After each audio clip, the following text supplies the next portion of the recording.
the National Football League.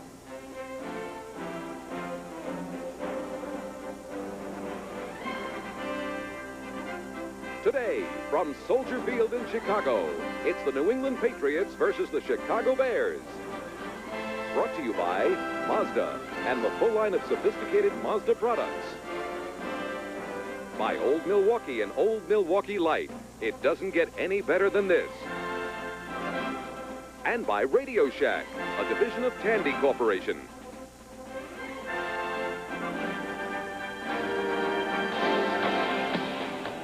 The New England Patriots have come to Chicago, led by their young quarterback, Tony Eason from Illinois, a rising star. But today, he has to contend with the overpowering Chicago Bear defense.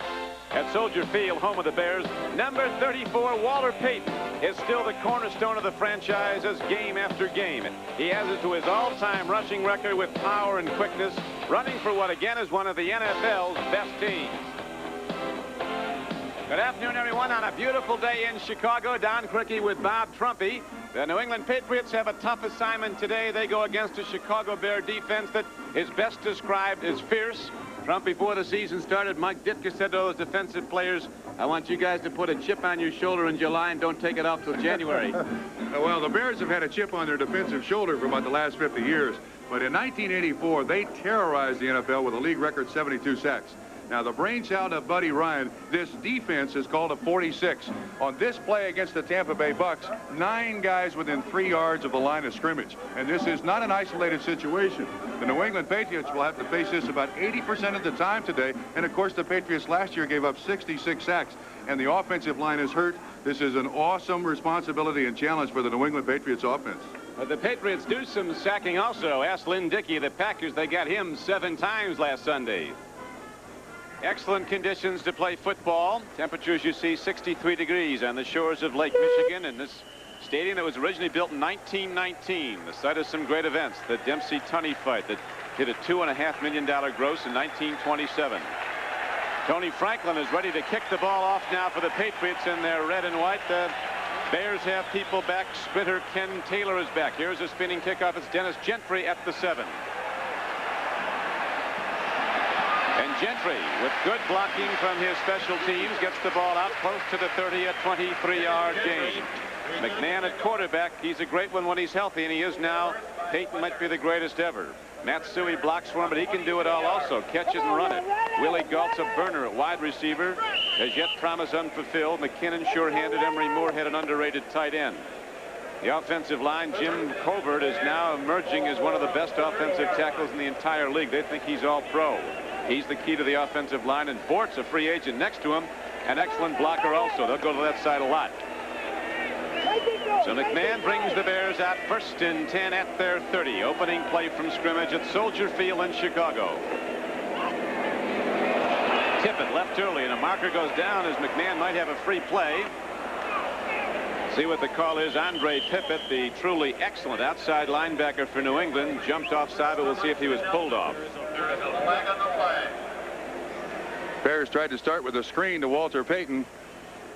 Offsides defense, Andre Tippett. New England Patriots going to start with a blitz, which is what they do very well. The Patriots starting a rookie, Garen Barris, they're very high on. He's from Stanford, a good pass rusher. Ken Sims might have had his best game as a Patriot last week in the win over Green Bay. Outside backers, Tippett and Blackman each had 3 sacks each against the Packers. Good linebacking for New England. Secondary, little suspect in certain areas, but overall pretty sound. Claiborne's the best player back there. Roland James also a good one at safety. So now on the 5-yard assessment against the Patriots, it's 1st down and 5 for the Chicago Bears. 35-yard line of Chicago.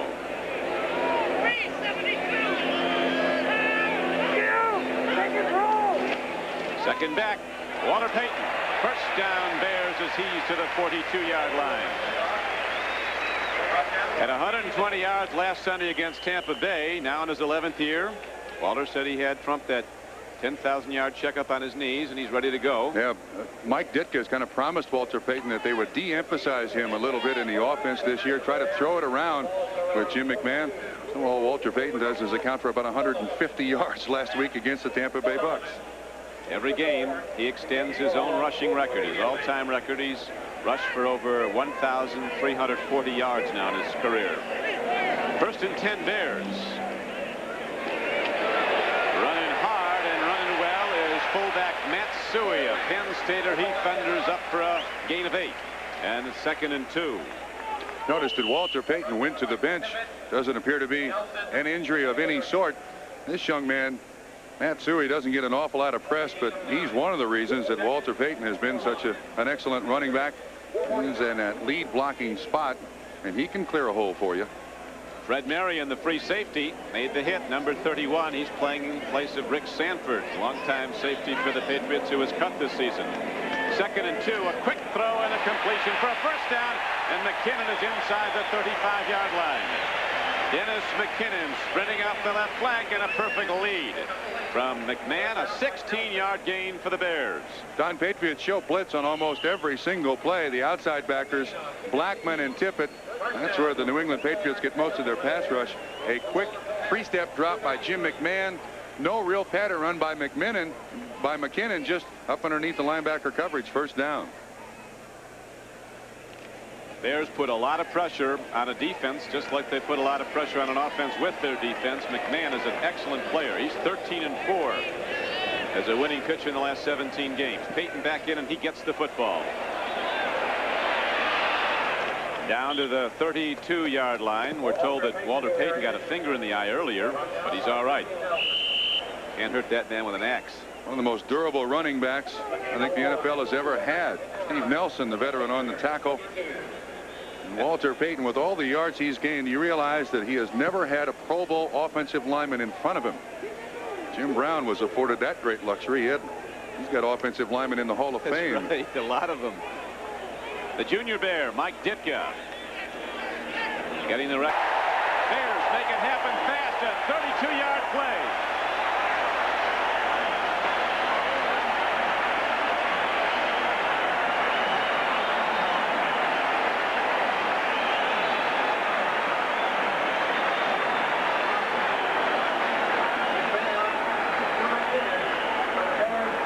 Fred Marion of the New England Patriots had the coverage. A half roll by Jim McMahon.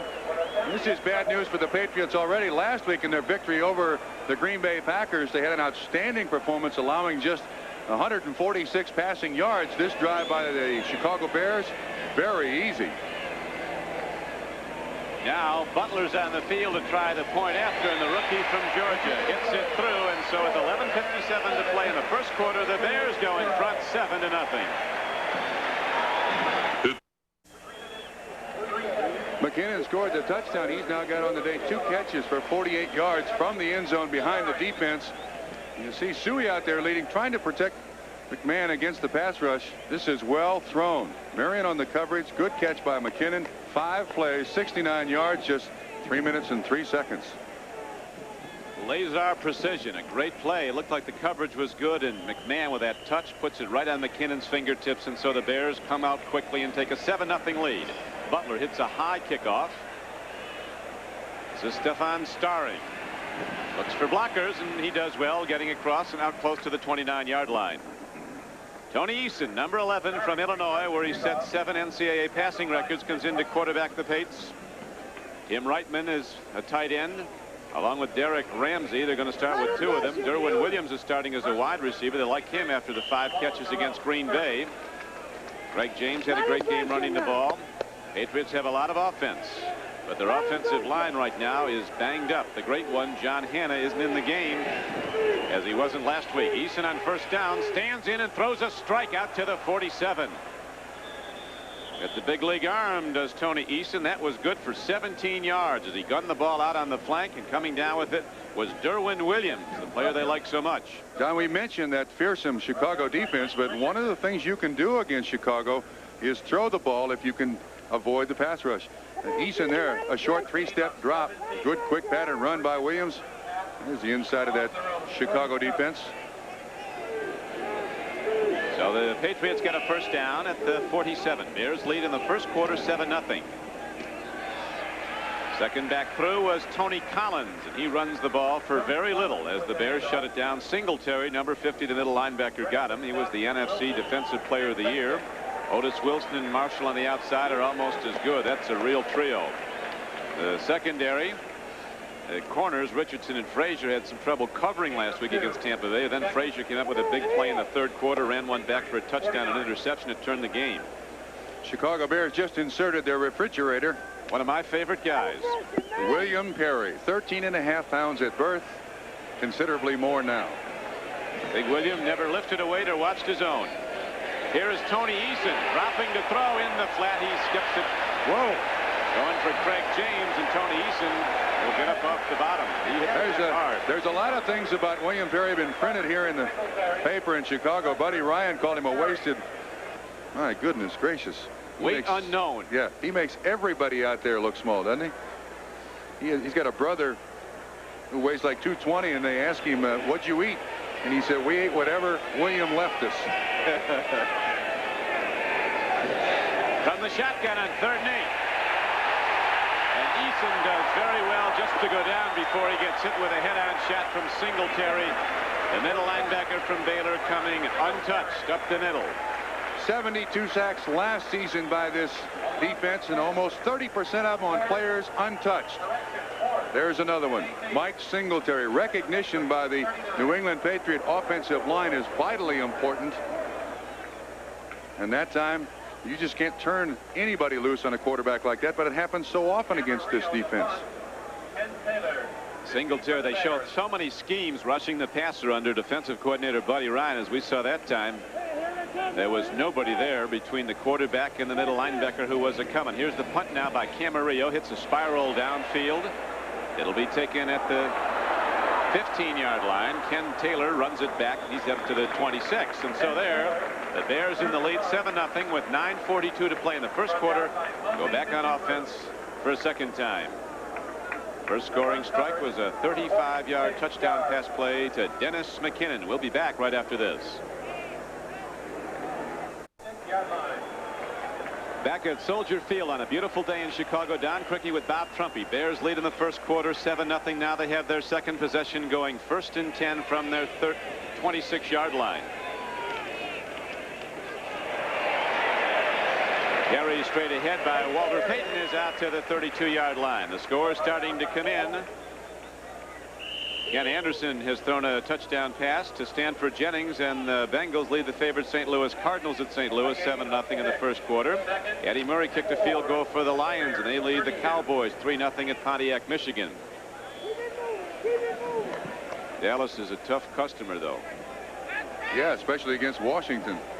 They ate them up on Monday night, didn't they? 44-14. Now it's 2nd down and about 4 for Chicago. Suey, good execution by the Bears, and Matt Suey runs ahead to the 44-yard line. A gain on the play of 12 yards. Ronnie Lippett, one of the corners, knocked him down for the Patriots. When you have a foe in the line of scrimmage like this, credit must go to the offensive line of the Chicago Bears. On this particular play, watch Andre Tippett. He's the weak side linebacker here. Pursues down the line, and then Keith Van Horn, 78, doing his job. Realizing the value of Tippett to that defense, just gives him a shove. And there's a nice pickup by Matt Suey, who now has 2 carries for 21 yards. And the Bears have a first down at their 44. McMahon sprinting away from the rush. Unloads. Walter takes it and goes out of bounds. There was little or no gain. Karen Barris unloaded on Jim McMahon, too. I always liked Trump. Matt Suey's assessment. He said the best backfield in the NFL, best backfield combination is Walter Payton and anyone else. Washington, not in good humor after that loss at Dallas, has just gone in front. Theismann throwing to Calvin Muhammad for a 17-yard touchdown. Here's the old and the new for the New England Patriots. Steve Grogan, for years the quarterback. Now he's kind of the professor for Tony Eason, the young man out of Illinois. 2nd down and 9, Chicago from the Bears 45. Bears lead 7-0 in the first quarter. McMahon sends in, and Willie go. Takes the defense down and out. They've been tough on Willie, and the boos start to cascade down. He can run faster than anybody out there, but he's got what, 9.1 speed and 12-second hands so far. Whoa. Let's watch Andre Tippett again. One of the things the New England Patriots must do is get Tippett free on the quarterback. Watch the little game he runs with Ken Sims. Comes inside, cut by Matt Suey. So far, the Chicago Bears have neutralized Andre Tippett. That ball should have been caught, too. But Galt will be free deep. You can bank on it. There's nobody out there that can run with him. But two people in the world as fast, and neither of them play for New England. Offside, the Patriots could have left early again. Here's a high ball and a stick put on McKinnon as the ball flies overhead. Don, that will be on Tippett. That's the second time they've caught him offsides. Obviously, McMahon varying his snap count. And that time, the New England Patriots had 9 guys at the line of scrimmage. Taking a page from the Chicago Bears defensive thinking. Offside, 56 defense, 3rd down. So Tippett misfiring early in the game, but before it's over, he will have the quarterback. He's one of the great players in the league right now. Yeah, and I think Jim McMahon has to be the only player in the history of the game to go out with a lacerated kidney last year. Missed the last half of the season on a hit against the Los Angeles Raiders. Now he's wearing a flak jacket. And the Bears have won 14 of 17 games he started. They want to keep him healthy. Right now, McMahon directs with a 3rd and 4 coming up from midfield. Bears lead 7-0 first quarter. Payton in trouble and is knocked down for a loss. So Chicago will have to punt the ball to the Patriots with 8 minutes to play and the clock running in the first quarter. Maury Buford is in to punt now for Chicago, newly acquired, came in and replaced the incumbent David Finzer, who was here last season. Finzer's seen enough of Maury Buford. When he was trying out for San Diego, Buford beat him out. Then he comes to Chicago, does the kicking, and Buford comes here. And Bob Thomas, the longtime Bear kicker, place kicker, leading scorer in Chicago history, is now San Diego Charger. He signed as a free agent with them last week.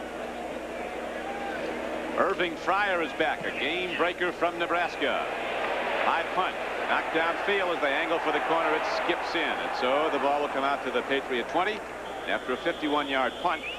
New England gets the ball trailing 7-0 with 7:17 to play in the first quarter. We'll be back to Soldier Field in Chicago after this. On the field. First and 10 for New England. Soldier Field in Chicago is sold out as the Bears look to go up 2-0 in the standings. But right now, New England trailing 7-0 goes to the offense on first down. Eason throwing on the outlet to Derek Ramsey. Now while we have a moment, let's go to Bob Costas. Eason to Ramsey.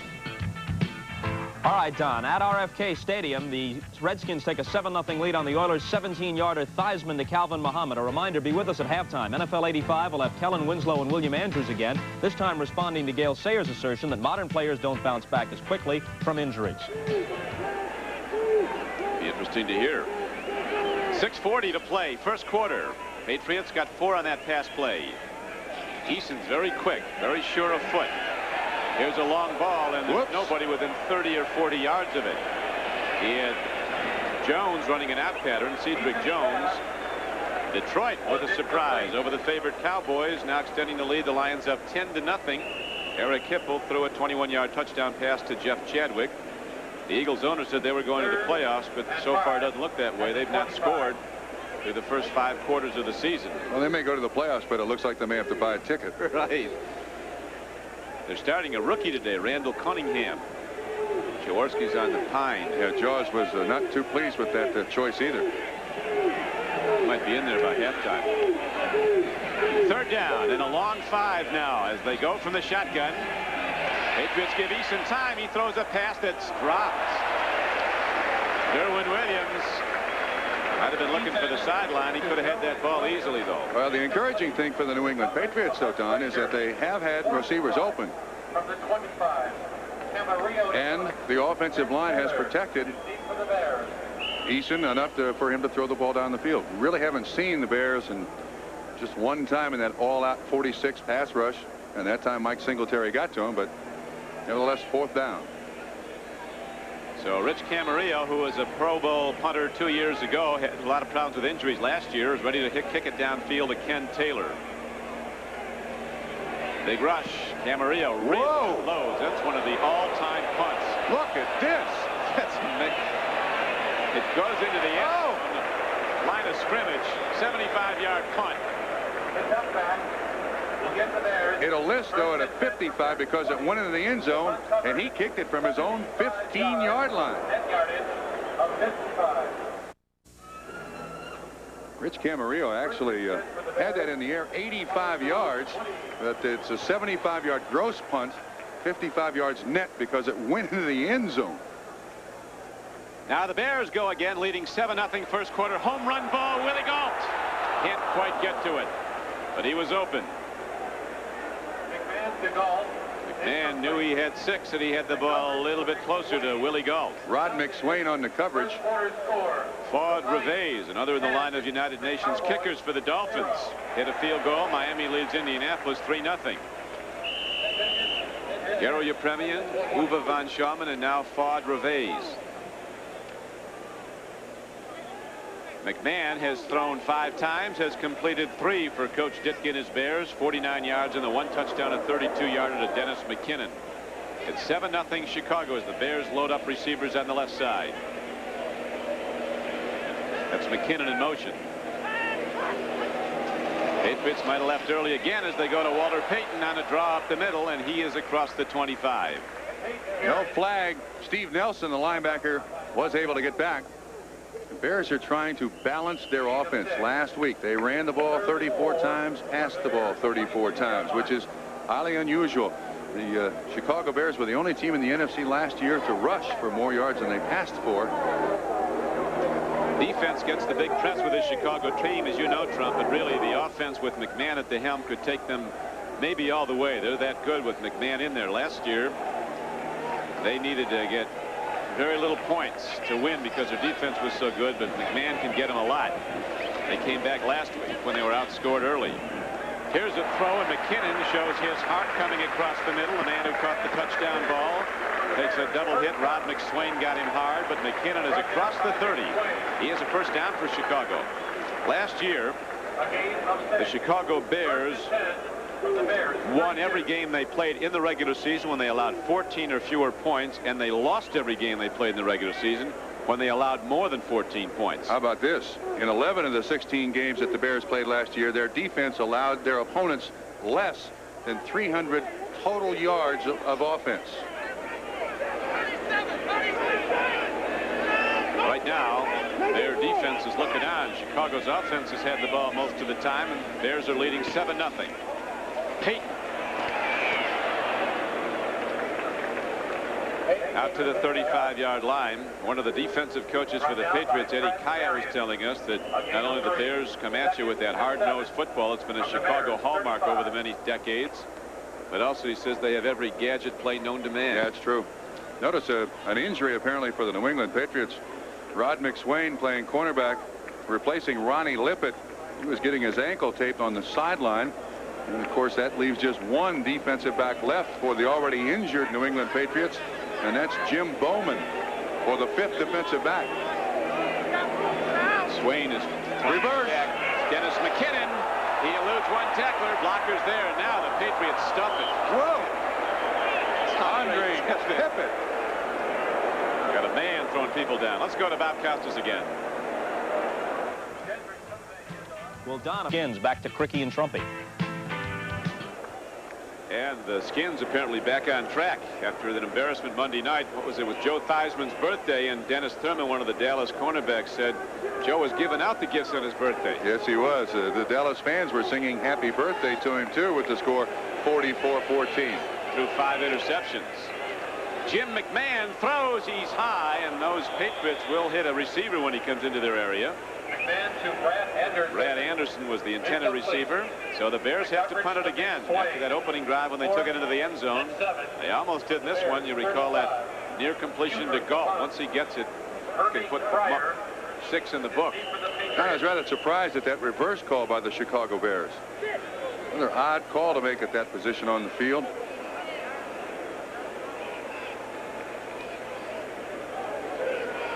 Maury Buford in to punt again for Chicago. That's Irving Fryer back at his 20.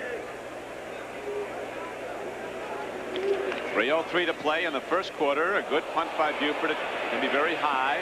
And Fryer is forced into a fair catch at his 26-yard line. 39-yard punt, but that's the net yardage also, as there's no return. 27. So with 2:55 to play in the first quarter and the Bears in the lead 7-0, the Chicago defense comes out. The defense has been tough against some fine teams, two of the best in the West in the AFC. Never lost to an AFC team here in Soldier Field, except for the Bengals, I believe, in overtime back in 1980. They like playing here at Soldier Field. Bears have a string of 6 straight wins over AFC opponents here in Chicago. Eason stands in. What an arm he has. And Tony Eason fires out in the flank. Coming down with the ball and getting a first down on the play was Cedric Jones. St. Louis ties the ball game up with Cincinnati. Neil Lomax, a 27-yard pass to Farrell. 7-7 now. First and 10 for the Patriots. 37. Eagles get on the board with a field goal. It's a 10-3 game. Veteran Stadium. First and 10 now for the Patriots, who trail late in the first quarter 7-0. Here comes Jesse Craig James, and the Bears aren't going to give him a thing. They're going to give him about a 5-yard deficit. Dave Duerson starting at strong safety for the absent Todd Bell, a Pro Bowl strong safety who's holding out. Duerson's come on, though, 3rd-year player from Notre Dame, and Singletary's always coming on. Yeah, this guy showed up late. He was a holdout, too, but he is a human projectile. Taking on Pete Brock there. That guy works every single down. He's kind of the inspirational leader of that defense, too. Going wide to the right now is Starring. Derwin Williams on the left flank on 2nd and 14 for New England. Four-man rush. Eason lets her rip. Out throws his receiver and the coverage. But you know he can put it about as far as Camarillo can kick it. Starring can run under most of them, too. Incomplete. The coverage. Last week in the opening game of the season for the Bear defense, they struggled somewhat, both offensively and defensively in the first half. But in the second half, they really got down on the Tampa Bay Bucks. They allowed only 95 total yards and 4 first downs in the second half. Pats have only 20 yards of offense so far today, Don. Stanley Morgan, one of the great ones, is out in the flank now for the Patriots on the shotgun offense, 3rd and 14. Singletary. The Singletary. He missed the interception, as you saw. Then he figured that maybe James got it, so he was going to pop him good. Well, James did a good job, Don, in making contact with Singletary. Saw him fumbling the ball a little bit there. Wanted to make sure that he didn't catch it. James with a good reach. He sees the ball there. Now watch. He turns around, plays defender. Make sure he can't go after it. He saw the ball down. He just wanted to hit somebody anyway. Yeah, well, you can't trust those linebackers. This one's one of the great ones. 2 straight Pro Bowls. Leader of the defense, too. He tells people what to do out there. Camarillo, 2 punts, a 60.5-yard average.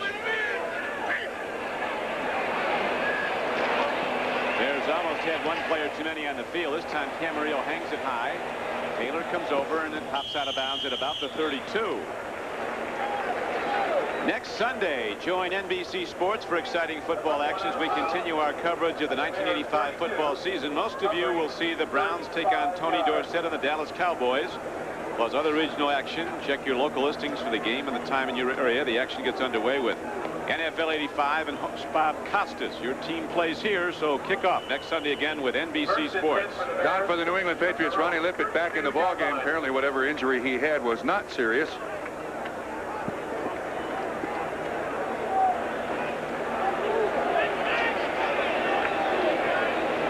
In the lead with 2:21 to play in the quarter. Up the middle, a hard charging fullback from Illinois, Kelvin Thomas, from the south side of Chicago at 245 pounds, getting a lot more playing time. Dennis Owens, the nose tackle, knocked him down along with Toby Williams for the Patriots. Things have kind of slowed down here for the Chicago Bear offense. That opening drive, they had 69 yards, 5 plays, and 303. Now the Patriots defense is doing their job. Raymond Berry on the sideline. He's much more active. When he came in halfway through the season last year, he really let the offense and defense up to the assistants. This year he's the offensive coordinator. Look at this formation. 2nd and 6. Peyton looks for room to go, and the Patriots doing a good job filling the gaps with the linebackers. Steve Nelson was in the play along with Ken Sims. One of the things you always have to watch with the Chicago Bears is their big playability. Jimbo Covert over on that other side going against Toby Williams, and it gets him on the ground. Board 62, the offensive guard, a converted defensive lineman in college, but the New England Patriots are doing a good job at the line of scrimmage. Jimbo Covert, a great offensive tackle, only 25. He's the youngest captain in the NFL, playing left tackle for Chicago. Former #1 out of Pittsburgh. 3rd down and a long 4 now for the Bears.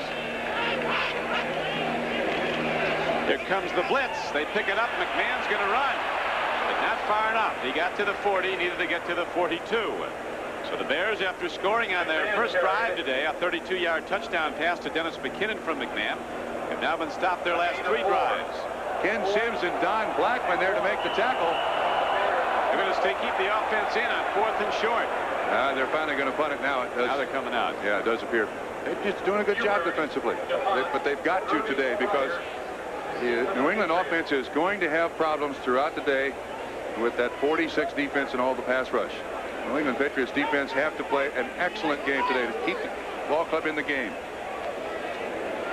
And again, Irving Fryer is back deep for New England, this time at his 15-yard line. Buford gets it off against a big rush. Fryer can go, but not here. A superb special teams play. Dennis Gentry, a running back, came down and, as you saw, got an ankle high. 38-yard punt, a 4-yard return. Had Gentry not made that play, Irving Fryer might still be running. Patriots almost blocked that punt. Rod McSwain, a defensive back, was untouched and right in the face of the punter. That would have been a big play for the New England Patriots, one that you need to make in a game like this against a quality opponent. Chicago Bears did play in the NFC Championship game last year. Coach Dick seems a little exercised with McMahon. Yeah, he can dish out some exercise. Here's a throw and a completion on the last play of the first quarter. Tony Collins coming out of the Patriot backfield. And that's the end of the first quarter with the score: Chicago 7 and the Patriots nothing. That's the end of the first quarter. The Chicago Bears jumped off to that 7-0 lead. It looked like the Patriots were going to be in trouble, maybe in the midst of a blowout, Trump, but they've come right back with good defense. Well, the pressure is on the offensive line of the New England Patriots to protect Easton. So far, they've done that. The pressure is also on the defense of the New England Patriots to at least make it tough for the Chicago Bears to score. And that first drive notwithstanding, they've done that pretty good, too. Look at the time of possession, though. 11-3. My goodness, not going to get in the end zone with -2 yards. Yeah. Last week, they rushed for 208 yards. So far, the Chicago Bear defense is doing a pretty good job against New England. Here's Eason standing in, gets some time, lofts it out, and Derek Ramsey comes down with the ball. Set a Patriot team record with 66 receptions last year. They're doing a good job, and the Bears have been coming with the 4-man rush. Patriot blocking has been excellent. They've really given Eason some time. It's when Singletary and Wilson start to come from the linebackers that he's pressured. 12 yards on the catch, and you're right. So far, they haven't really put those 8 or 9 guys up at the line of scrimmage, probably out of respect to Tony Eason's arm and the speed of the wide receivers of the New England Patriots. They got some burners on this team.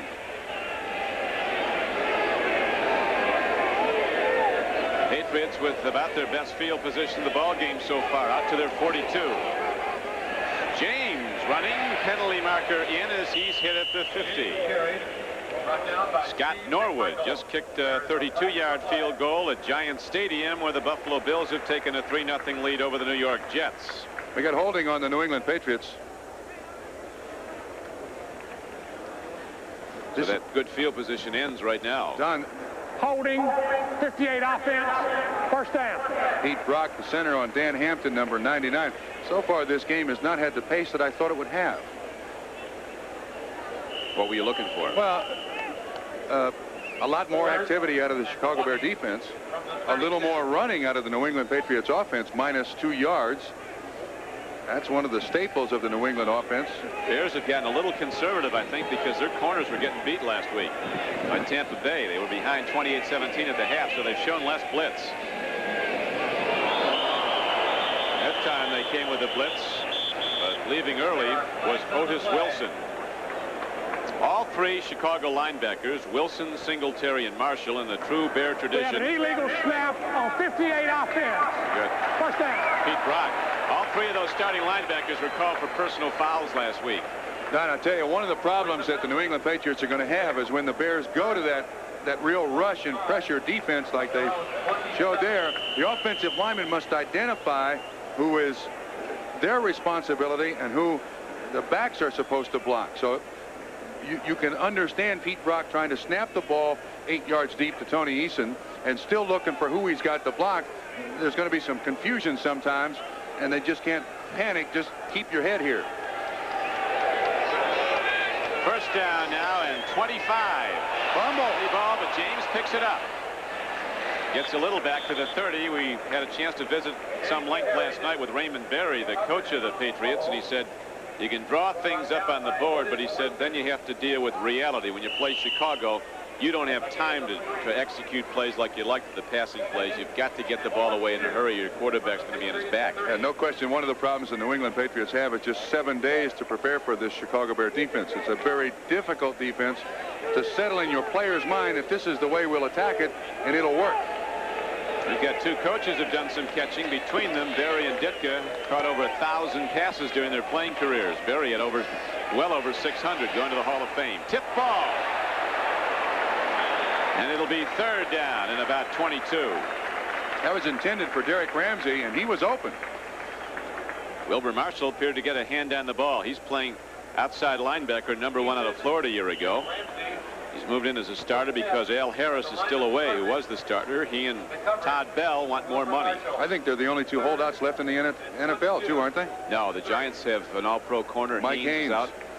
A lot of them have the same agent, though. Yeah, New England 0 of 3 in third down conversion so far today.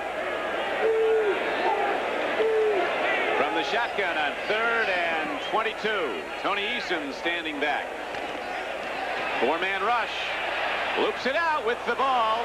Very nicely is Derwin Williams, but he's going to be way short of a first down as Williams is out to the 40-yard line. Got 9, but the Patriots have to punt the ball. Leslie Frazier on the tackle. One of the guys that the New England Patriots want to get into the ball game is Stanley Morgan. Last time these two teams played, this guy had receptions for 130 yards. But you can, what is that? Looked like Greco-Roman wrestling there at the line of scrimmage. That's really stretching the one bump rule. Stanley Morgan, his statistics over his career, he's caught over 300 passes and averaged almost 21 yards a catch. He can go. Buford ready to punt it now. Back in is Camarillo to punt it. And back deep is Ken Taylor for the Bears. On the run, fields it nicely. He's swept under. But good field position. That's at the 32-yard line with 12:21 to play in the first half. And we'll be back to Soldier Field in a moment.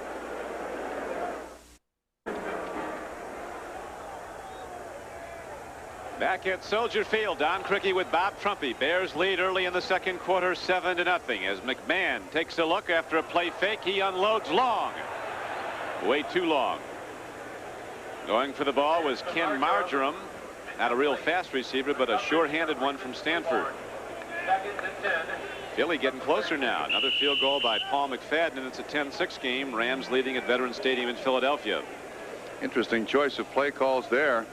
McMahon now 4 of 8, 55 yards and a touchdown, but I wonder why they would go so deep there so quick.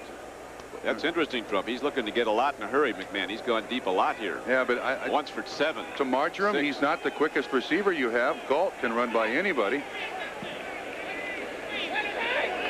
Calvin Thomas in motion on 2nd and 10. Here's McMahon. Nice strike. Down to his tight end, Emery Moorhead, and he is across the midfield line for a 20-yard gain, and the Chicago Bears cross in the New England area. Much better choice. Play action fake to Walter Payton. Ran Thomas in motion. The defense had to wait to see if Walter Payton was going to get the ball. That freed Emery Moorhead wide open. And the Bears so far in the preseason and the first game of the 1985 season, it seems that when they throw the ball to the tight end, good things happen. And this team has really not given their tight ends much respect since Mike Ditka left eons ago. That's the First time they've gone to a tight end in the game, and now McMahon lost one out in the far flank. A nice play by Marjoram. Those are the sure hands. He caught a ton of balls from John Elway when they're both at Stanford. 13-yard catch by Marjoram. Mets have had trouble at Montreal. They're winning right now. Mets trailing in the National League East, so on half game behind the Cardinals starting the day. Comment from Marjoram. He missed the entire season last year with a bad knee. I'm happy to see him back on the field. Orthopedic surgery nowadays, since Bob Costas in NFL 85 is talking about injuries, the number of players who come back from major knee surgery now, the percentage is much higher back when, as opposed to when Gale Sayers or Dick Butkus played. First down and 10. Handoff to Payton. Fumble. Free ball. Let's see who's got it. Looks like the Patriots. They do. New England gets the ball at the 37-yard line of the Patriots. So the Bears' drive is stopped, and again the Patriots take over with good field position, but they've not been close to a score. Haven't even been close to a long field goal in this game with virtually no offense. 11:20 to play in the first half, and it's a 7-0 game, Chicago. Don Fred Marion came up the ball. Watch the way Walter carries it. Got it in both hands, and can't really tell who made the contact. Looked like Ben Thomas, who was in there playing the nose for the New England Patriots, jarred it loose. Fred Marion on the recovery. So let's see if Eason can move now in this Bear defense. Showing blitz are the Bears.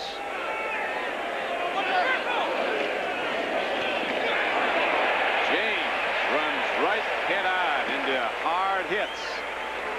Steve McMichael, an ex-Patriot, was there, along with Mike Hartenstein.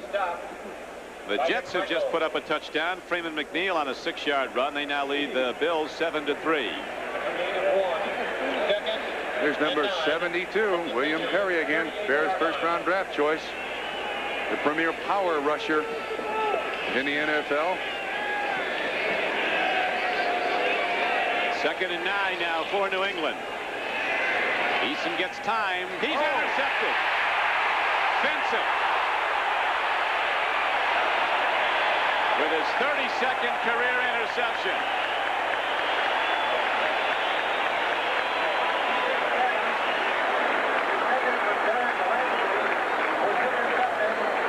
Derek Ramsey, the intended receiver, stopped dead in his tracks.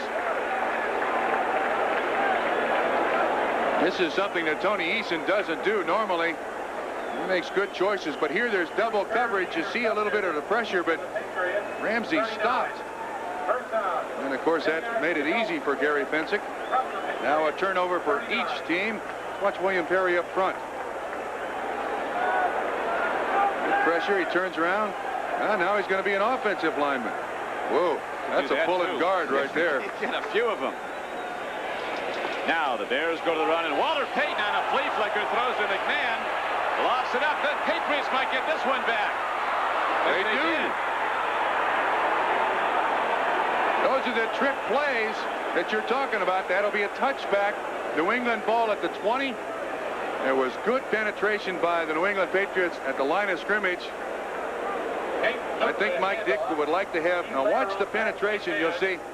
He comes up through there. It looks like Toby Williams gets right up in McMahon's face. The ball never should have been thrown. Fred Marion, who got beaten earlier, goes up against Marjoram and comes down with the ball. That's a good rebound right there. New England ball, their own 20-yard line. McMahon can't throw that ball. He's got to take a sack, because that's another one of those trick plays, and the receiver's either open or not open. Don't try to force it in there. I mean, you can't throw the ball in that play. No. Just he can eat the ball. Flang it. Yeah, just eat the ball. Just go on the ground, go back, try again. Here's incomplete going to Tony Collins, as the Patriot offense has been unable to move the ball at all against this Chicago Bear defense. As a collegian, talking about getting numbers, Jim McMahon, while Brigham Young quarterback as a starter, 22-3 record, and had 71 NCAA passing records when he was done. 71 national records. I guess it's just BYU. The air up there. Everybody who's a quarterback for BYU has a fair amount of NCAA passing records. Eason lobs it out. And Collins coming out of the backfield on 2nd down and 10 gets ahead for about 5 or 6. Singletary got him. Mike Singletary played every down. I like this type of offense by the New England Patriots. Employ the use of those running backs as delay receivers out of the backfield. Eason's had good time to throw, but you got to be patient. Take 5 or 6 yards at a time and try to drive it down the field here. They got 9:48 to go in the first half.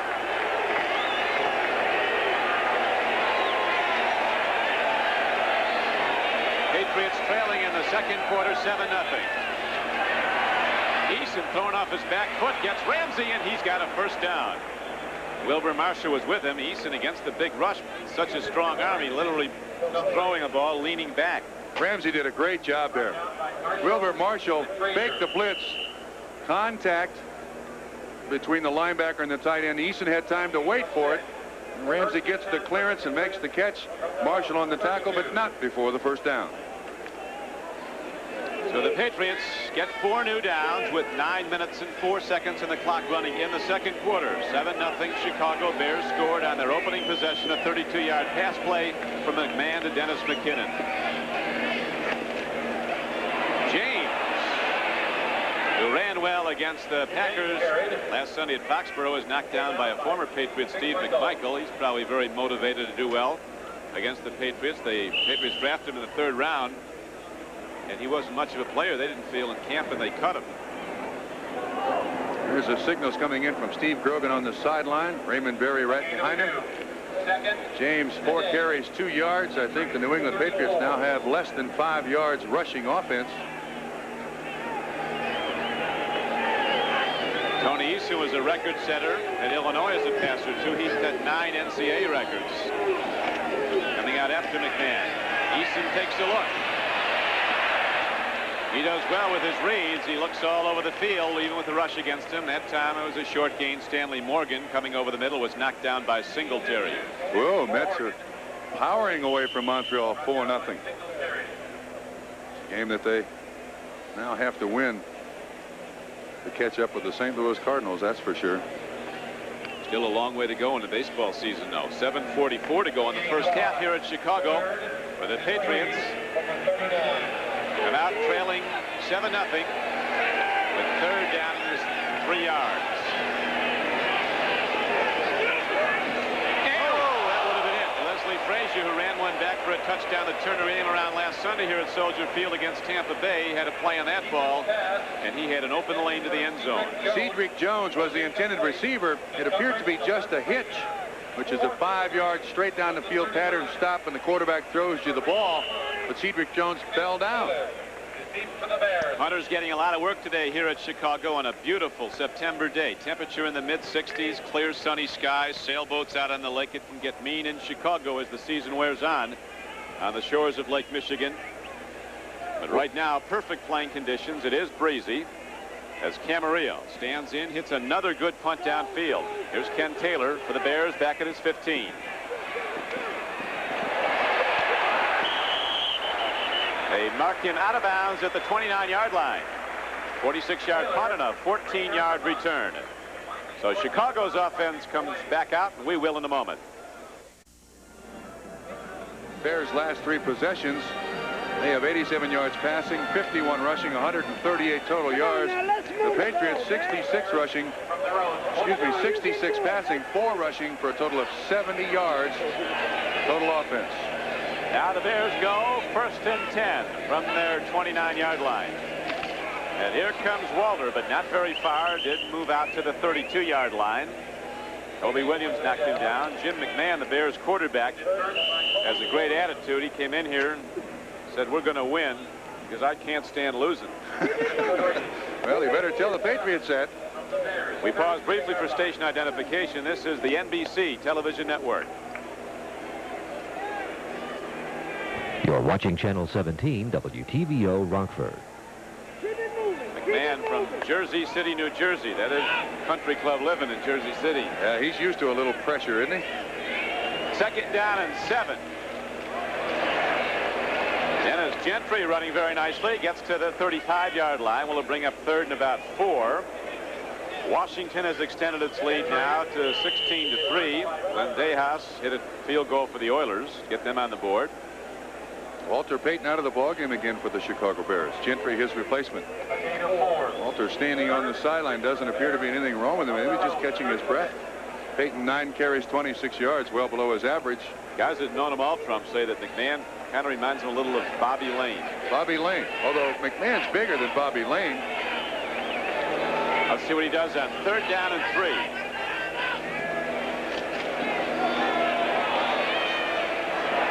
Gets a man. Let's see where they spot it. They're going to give him a 1st down.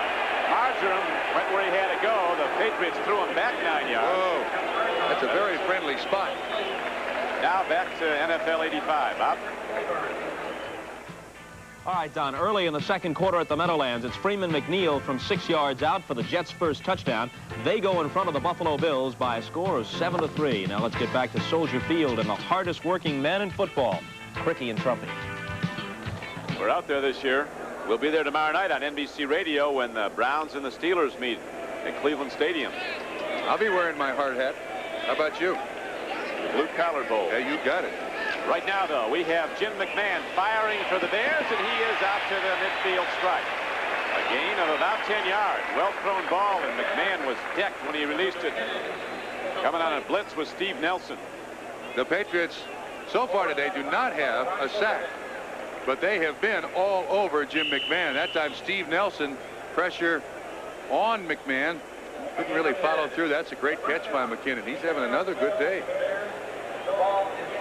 Dennis McKinnon, 6'1", 185, in his 3rd year from Florida State. The school has turned out a lot of good pro football players under Coach Bowden. 4:28 to play. 1st half, and Bears continue to lead 7-0. Matsui looks for some room and finds some. And on 1st down, he's ahead for about 8. Picking his way, Matsui, a very underrated fullback. Does everything well, particularly block. You can see what he's picked up from Walter Payton, a little dance before he gets to the line of scrimmage. He has great faith in his offensive line. Watch the little dance. He goes, bloop, bloop, bloop, bloop, bloop, bloop, and right up through that line of scrimmage. Good bow by the Chicago offensive lineman. Nice little delay for about 8 yards, 2nd and 2. McMahon has now put the ball up 13 times, completed 8 for 101 yards and a touchdown. He's been intercepted once.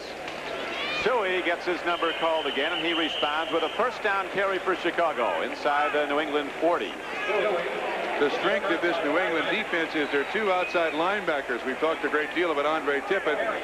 Don Blackman last week had 3 sacks. Big guy. Look at him shed those blockers. Still get in to make the tackle on Matsui. These 2 linebackers would play for anybody in the NFL. Blackman and Andre Tippett. Both of them with 3 sacks last week. But still, Patriots feel their pass rush has to be better from the down linemen. 3 minutes to go now. 1st half, Bears moving the ball and leading in the game 7-0. McMahon with a hard throw and a great catch by McKinnon. Well, that's really a big league play by Dennis McKinnon. He took the punishment and held on. Great play. That was a wide receiver sandwich. Steve Nelson on the inside, Ronnie Lippett on the outside. It's a little slant pass. Good acceleration. Now watch the hit. Goes up, knows when he comes down there's going to be Patriots all over the place. Hangs onto the football. Nobody said this would be easy. Dennis McKinnon will pay the price. Those are times when you wish you had a sky hook. Just kind of hang up there. The Bears are moving now. McMahon with a sharp passing game after the offense misfired the last few possessions. Suey, nothing. Patriot linebackers led by Nelson and Johnny Rembert were right there to make the knockdown. At halftime, we'll be going to NFL 85 and Bob Costas to update the scoreboard on this 2nd Sunday of play. Bears have a short week. They'll be against the Vikings on Thursday night.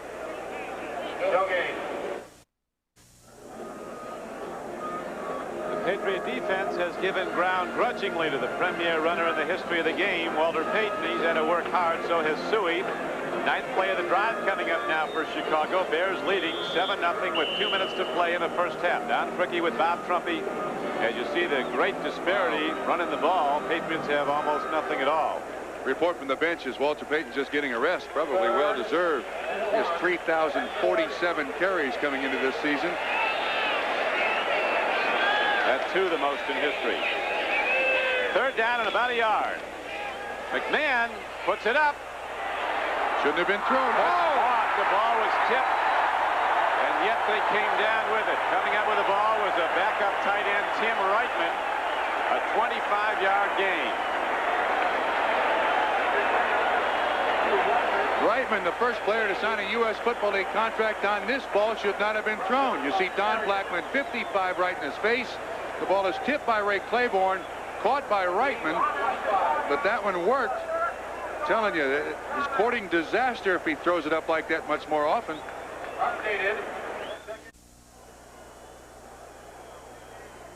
Once again, down on this play, you'll see 55 of the New England Patriots. Don Blackman right in McMahon's face. No way this ball should have been thrown. Now, luckily, Ray Claiborne, even though he's been taking receiving drills, can't hang on to the football. I guess good teams get good breaks. That's twice now. McMahon, though, has thrown with very poor, in my estimation, very poor choices. He was fortunate there, though, and the Bears are now challenging 1st and goal.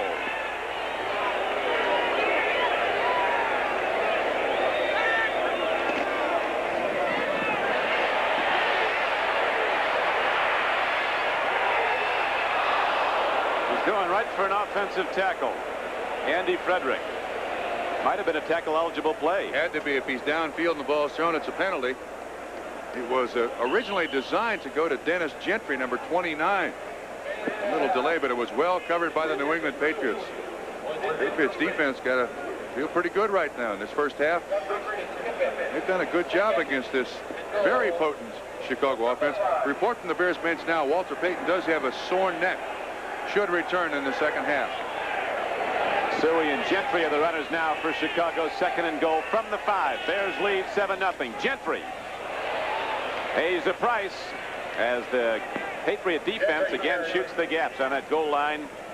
And the clock runs down to 1:16 and ticking in the 2nd quarter. 3rd down arises. This drive started at the Chicago Bear 28-yard line. It was the 11th play in the drive. 3rd and goal from the 3. Bears 3 of 5 on 3rd down conversions. But this one is 3rd and goal. You talked earlier, Trump, about good things happening when the Bears go to their tight end. They've only thrown to Emery Moorhead once, then of course that big gainer to Reitman. Right now there's a break in the action, though, and Jim McMahon's coming over for some counsel. Back at Soldier Field, the Bears are down close, but they're having problems as now Walter Payton goes in with 3rd down and goal coming up from the 3-yard line of New England. Well, Walter Payton is an excellent passer, along with being a great receiver and runner. Andy Frederick is still in the ball game, number 71, offensive tackle. Last snap, he lined up as a tight end. I'd look for the option pass by Walter Payton. He's been very good in his career, percentage-wise, throwing for touchdowns. Frederick at the top of the screen is an eligible receiver, even though he's wearing number 71. Lined up as a tight end, another tight end over with him as a wingback, Emery Moorhead. They might be going that way with Payton. Here comes Payton. He's going to throw if he can. Incomplete.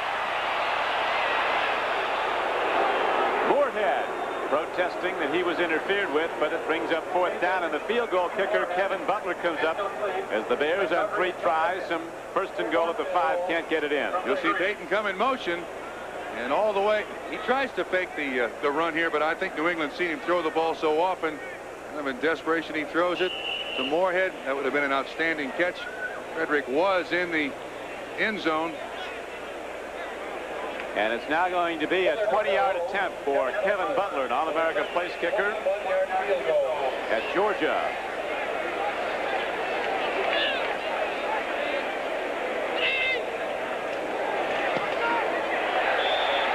Nails it. 37 seconds to play in the first half, and the Bears extend their lead to 10-0.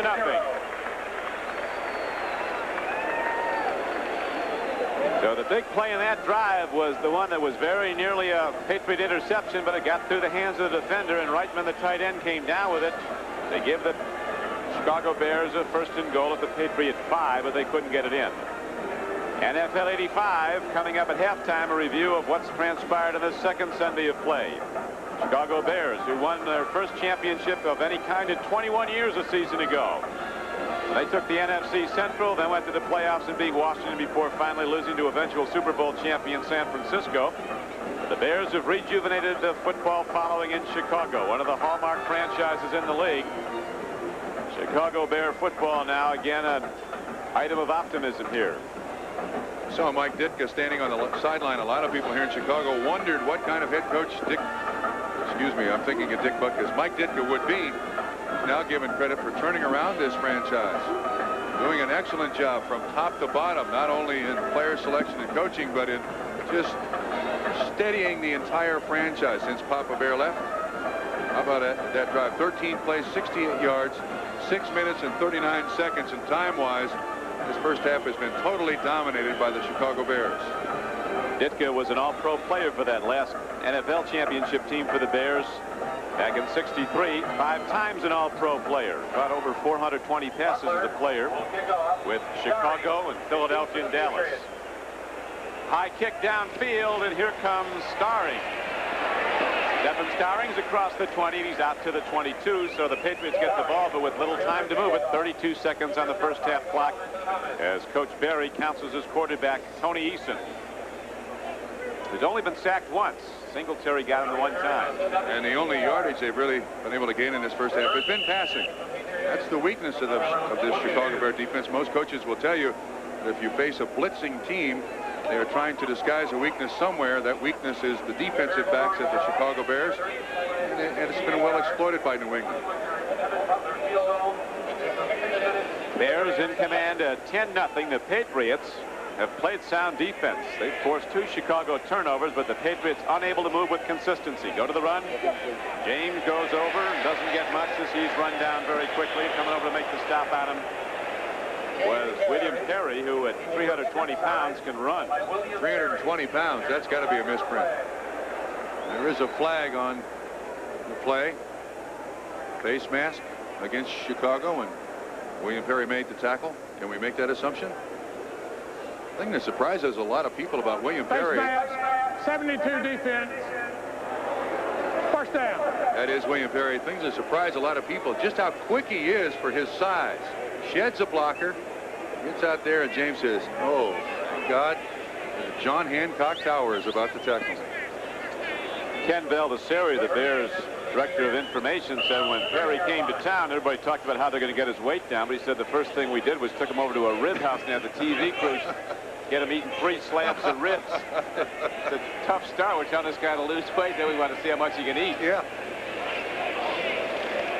Eason dropping. He's got a problem and runs away from it. Throws on the run. He's got a man. Williams is open. He's out to the 49-yard line.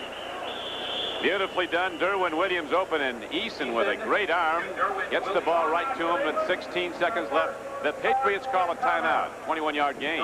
Benchick on the tackle. Eason does one thing very well. He's got that good presence that a lot of quarterbacks have. He can feel the pressure before it actually gets there. He throws the ball, and Williams running a good pattern. Gain of 21. Good tackle by Benchick. 21 yards. On the field.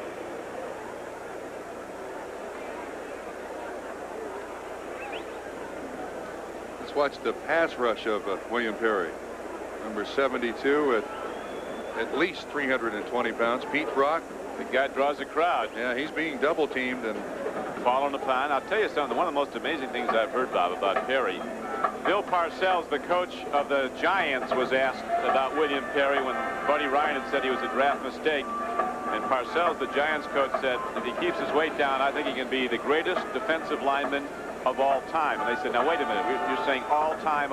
He said of all time. That's how much ability I think he has. But the only problem is, Don, if at 21 he fights a weight problem, what will he have to do at 28? Fight a weight problem. Yes, but I mean, eventually it gets so much that you just can't handle it anymore. I tell you, he's a great kid too. He's got a personality that lights up a stadium. He's going to be a popular guy here in Chicago. Maybe not with other offenses. First down and 10. 12 seconds left as second down arises for the Patriots. Wilbur Marshall on the coverage. Bears came with the all-out rush there. I think this is the first time the Patriots have been across midfield. They're just by the nose of the ball across it. They have 7 rushes for 6 yards. This first half won't get it done. This first half has been totally dominated by the Chicago Bears. We first saw Perry at the Orange Bowl, and they were saying this guy can dunk a basketball. He weighed 340 at the time.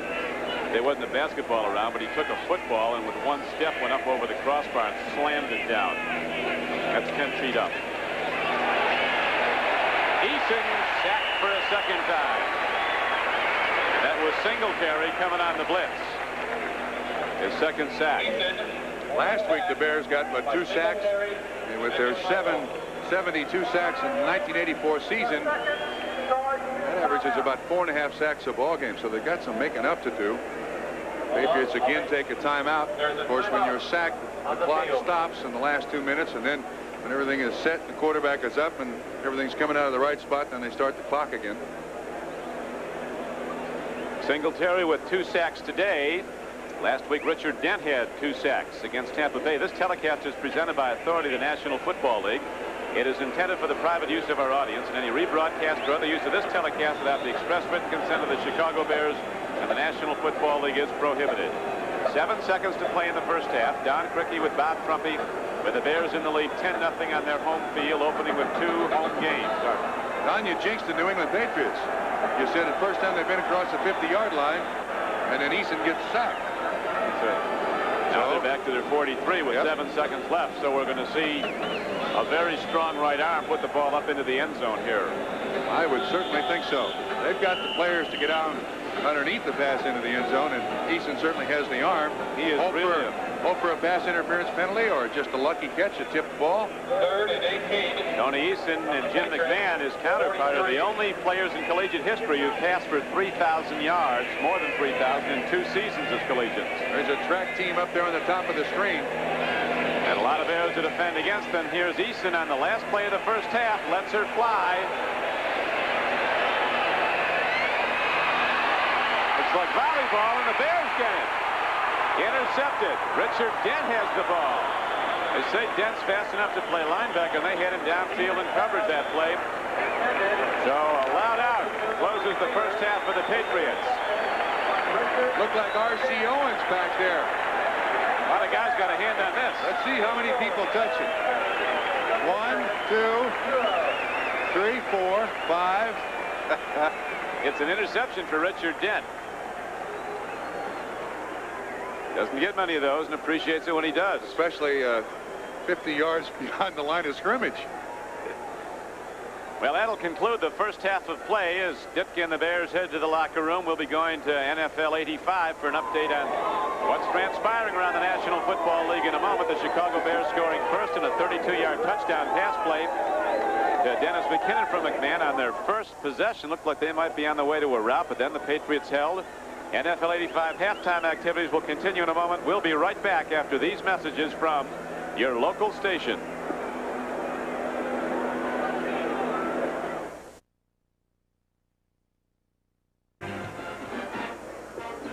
Back at Soldier Field at halftime, it's the Bears 10, the New England Patriots nothing. Don Criqui with Bob Trumpy. Last night, Raymond Berry, the coach of the Patriots, told us, he said, you only know how good you are when you go up against the best. He said, we're going to find out a lot about our offense today, and what they found out, unfortunately, Trump, is they can't move the ball. Yeah, you're absolutely right. Total domination by the Chicago Bears in time of possession, 18:59 to 11:01 in total yards, 206 for Chicago, just 85 for New England. And I'll make this point. I don't think the Chicago Bears have played particularly well, offensively or defensively, and they've really shut off the New England Patriots both sides of the line of scrimmage. Well, they've done a lot better than they did a week ago at halftime against Tampa Bay. In the opener, it was 28-17 at halftime. The Bears, though, do have a shutout going, and the Bear defense is back on track because the Patriots put up a lot of points last week against Green Bay. Yeah, Don, this is a bad team to be behind. If you're the New England Patriots and their fans, you don't want to be behind a team that has this 46 defense that will, on occasion, really go at the quarterback. The Bears only have 2 sacks in the first half, and I don't think they've gone to that defense a lot because, frankly, I don't think they've needed it. Well, they only have 2 sacks. That was the Patriots' big concern, that their quarterback, Tony Eason, was going to get swept under. But The pass blocking with an injured offensive line has been admirable when the Bears have only rushed 4 players, but when they've sent Singletary, well, he's got Eason twice. Yeah, you're right. He's got the 2 sacks. Last week, of course, Dent got the 2 sacks. But the New England Patriots, who like to have balance in their offense, and they run the ball very well with James and Collins, have a grand total of 7 yards rushing. Time of possession, obviously, is very much on the side of the Chicago Bears. And I'm not sure Raymond Berry can tell his team anything to make it better. Well, just get out there and do your best, guys. We'll be back after this word from your local station.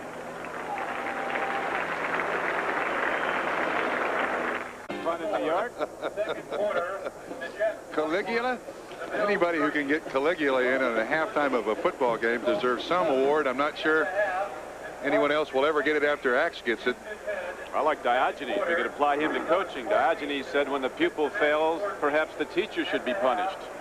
You're talking over my head now. Let's get back to the stats of the game here. As we documented, look at the numbers there. 2 turnovers each. One, that interception by Tony Eason at the end of the half was the first time in Tony Eason's professional career he's thrown 2 interceptions in 1 football game. But as I said earlier, I don't think the Chicago Bears would list that half as one of the best halves they've ever played, and yet they lead 10-0, are totally dominating the New England Patriots. And I'm not sure where you go if you're Raymond Berry. Well, I think Eason looks good. I mean, I think you've got to throw on the team, and the Bears they're suspect at the corners. They were beaten badly. They gave up 4 first-half touchdowns to Tampa Bay. They're showing blitz a lot less. They've been successful with it, with Singletary getting 2 sacks, but there's no question that Eason is very mobile. He's quick-footed, nimble, with a great arm. I think they can move. You've got to throw. They can't run on this team. They haven't so far been able to run, just 7 yards rushing. But the thing about it is that the longer you play the Chicago Bears, the more you put your quarterback in jeopardy. This is where the Chicago Bears got on the board first. Good scramble by McMahon. Excellent throw to McKinnon on the move. And that's a 32-yard touchdown after 3 minutes and 3 seconds, 69 yards. And then Kevin Butler made it 10-0 with his 30-yard field goal. And that was a rather easy drive, and that was a big play. McMahon should not have thrown a pass. Reitman catches it for a big first down, but they could not get it in the end zone. And the Bear defense starts the second half as they'll kick off to the New England Patriots. Big burly Mike Ditka locked in now as part of the franchise. He's done a great job for Chicago. Yeah, I heard somebody in Chicago say that you judge the Bears' success in football on whether or not the head coach has broken his hand. 2 years ago, they had a losing record, broken hand. Last year, winning record, no broken hand. Right now, the kickoff is carried down to Stephen Starring from 3 yards deep. Here he comes. Penalty markers. Starring is out across the 25-yard line. Ken Taylor ran him out of bounds. And a man, as you see, is down now for Chicago. There is a flag on the flag.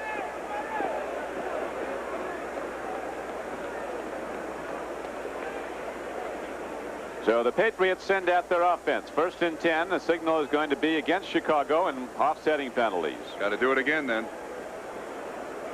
Underrated player right there. Big Calvin Thomas from Illinois. This Chicago Bear franchise has a lot of Offside, number 80 and 33 on the kicking team. Holding 67 of the receiving team. 3 flags. They'll try it again. They got a lot of good players on this Chicago Bear football team. They really do. Hampton is an excellent player that doesn't get a lot of press. He goes to the Pro Bowl 3 years in a row. Yeah, but he still doesn't get a lot of press when you talk about the great defensive lineman in the NFL to his peers. I think everyone recognizes what a great player he is. But if you had the football fans list the 5 greatest defensive linemen you can find in the game, Hampton's name would not be in it. Very true. Scoreboard changing around the league. Neil O'Donohue has just kicked a field goal as the Cards go up on Cincinnati. 17-14 still in the second quarter of play. 47-yarder by O'Donohue. Miami beaten at Houston in its opening game, having problems with the Indianapolis Colts, who were absolutely destroyed by the Steelers in the opening game. Now the kickoff again, and here is Starring. He'll do it again from about the same place. Penalty markers again as Starring this time is out to the 33-yard line. 35-yard return. And again, it was Ken Taylor on the tackle. Down by Ken Taylor. Once again, There is a flag on the play. Holding against the New England Patriots, what they don't need is bad field position to start this second half. Now, to remind the New England fans, Bears defense allowed only 95 total yards and 4 first downs in the second half last week against the Tampa Bay Bucks. At this point, the Pats have only 78 yards total offense so far. 67 receivers, first down. Didn't 67 hold on the last kick, on the first kick? Well, he's got that down. Let's work on something else. Going to do it till he gets it right. Yes, well. Only this time it wasn't offset, so a good return is negated, and the ball is set back to the 9-yard line. Patriots starting out in a hold, open the third quarter of play.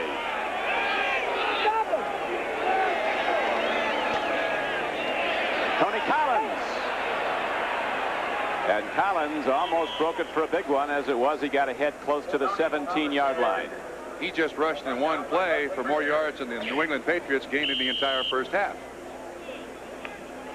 Tony works hard. Did that come from Easy Street, one of 16 children from Penn Yan, New York. No wonder he's quick to get to the outside.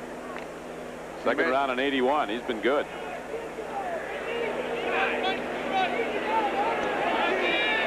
Second down now, and just over 2 for New England. Collins to the right.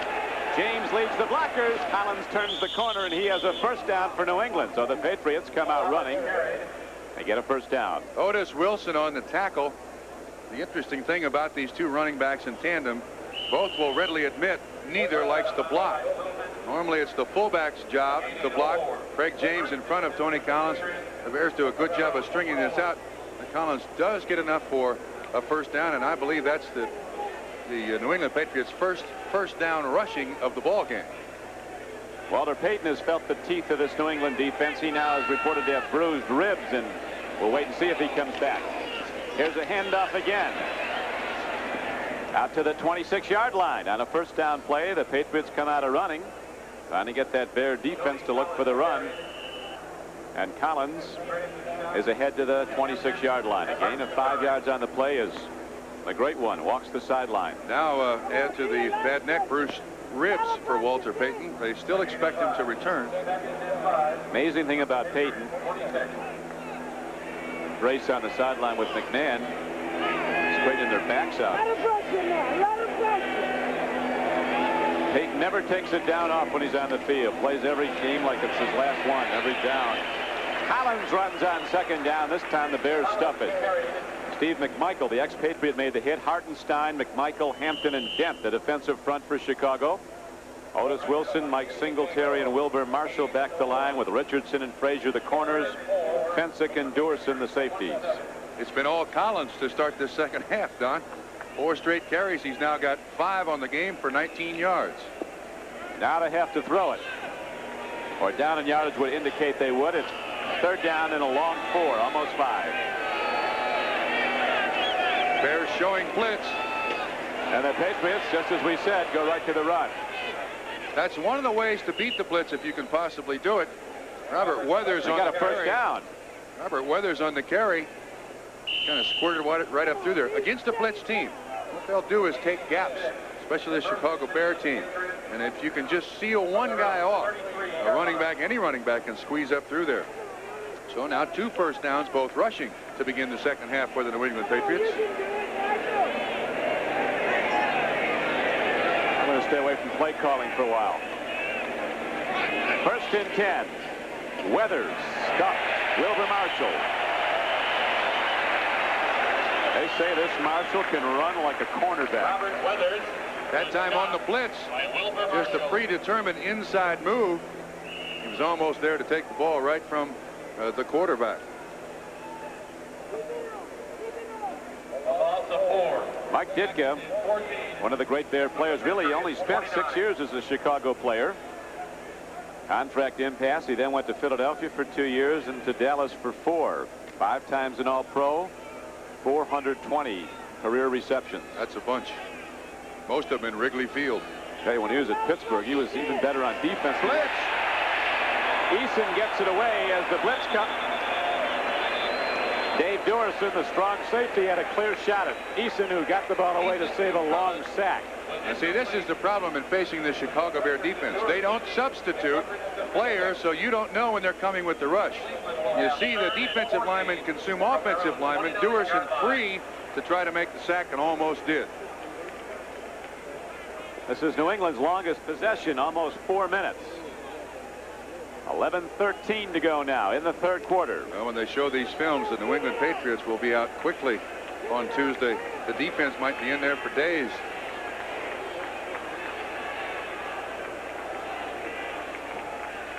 Third and 13. It's got to be a long ball. Eason lets it rip too high, and Cedric Jones went up for it, had his hands on it, and good thing that he did, because streaking down the near sideline was Mike Richardson, ready to take it and go in. Jones almost caught that pass.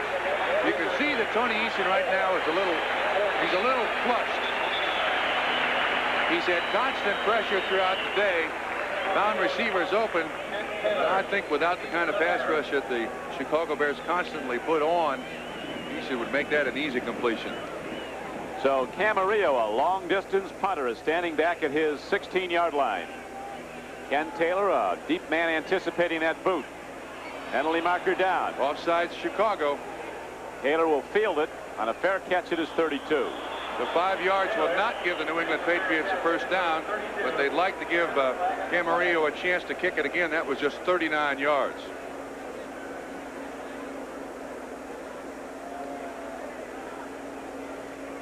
So the clock is stopped with 10:59 left to go in the third quarter. The Bears continue to lead as they did at the half, 10-0. Referee Tom Dooley now brings the people back as we had the penalty marker on a 39-yard punt by Rich Camarillo of the Patriots. Well, they're going to turn down the penalty. Offside. Patriots, penalties decline. First down. It's a good punt when you look at net yardage. No return on the fair catch. That surprises me, though. You add 5 yards to it. I think I'd have made a punt again. Back to the action now. Jim McMahon drops to throw. First down for the Bears. The outlet is too low for Walter Payton as the baseball scores now come in and continue to change. McMahon's first throw of the third quarter with 10:54 to play in the quarter. Yankees in Toronto scoreless. Got Yankee Stadium sold off for that. Big games there. Mets in Montreal, St. Louis, and the Cubs in the National League East. Boy, did the Cubs go in the chute or what after winning them? Well, it's like facing the American Association pitchers, though. Opening day, their starting lineup. 9 guys averaged $1 million a man. Throw down the field, and the ball is caught by Reitman. Open field, the tight end inside the 25 and down to the 19-yard line.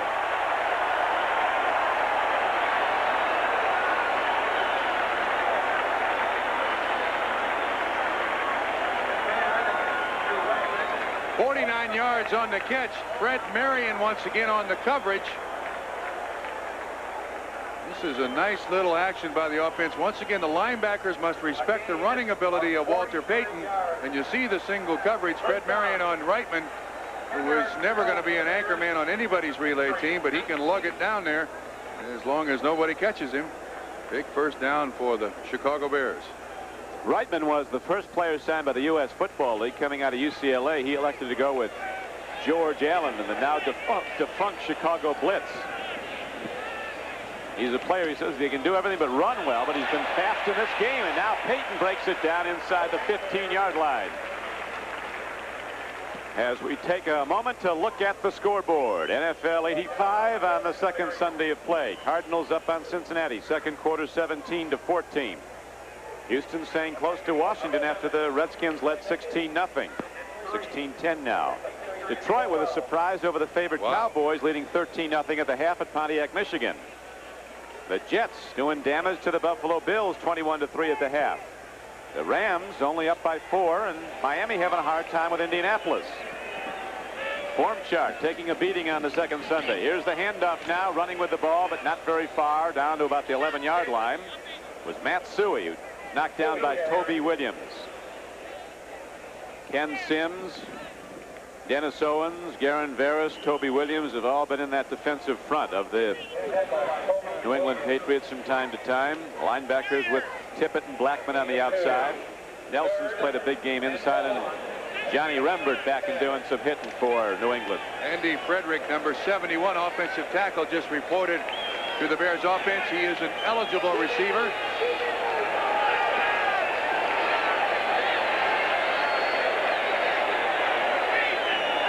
Third and 2.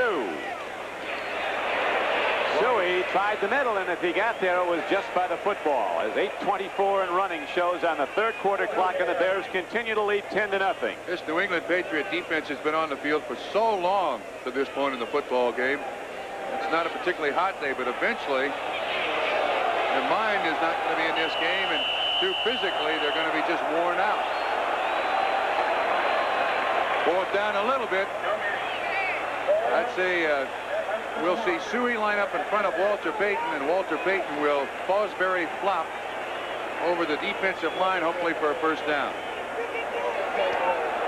Here they come, Suey, the fullback. Payton asks the crowd to take it down. Fourth down and less than a yard. Suey gets it, coming this way. McMahon gets it. Patriots all hitting on him, but did they get him down in time? Fourth and less than a yard. Jim McMahon calls his own number and gets it down close. Things get easier for the Patriots next week. They go to Buffalo. The Bears with a short week. They'll be going against the Vikings at Minneapolis on Thursday night. I'm surprised at that call. Jim McMahon is absolutely the cornerstone offense of the offense of the Chicago Bears. I think if I were Mike Ditka, I would not put a guy who last year suffered a lacerated kidney in any jeopardy whatsoever. Somebody throws an elbow in there on your quarterback. Last year, the Bears had 5 quarterbacks start various and sundry games for them. Payton even took some snaps late in the season. I'd hand it to anybody standing behind McMahon. No, they didn't make it. So the Patriots hold, and they'll get the ball back when we come back to Soldier Field in Chicago, with the Bears in the lead 10-0.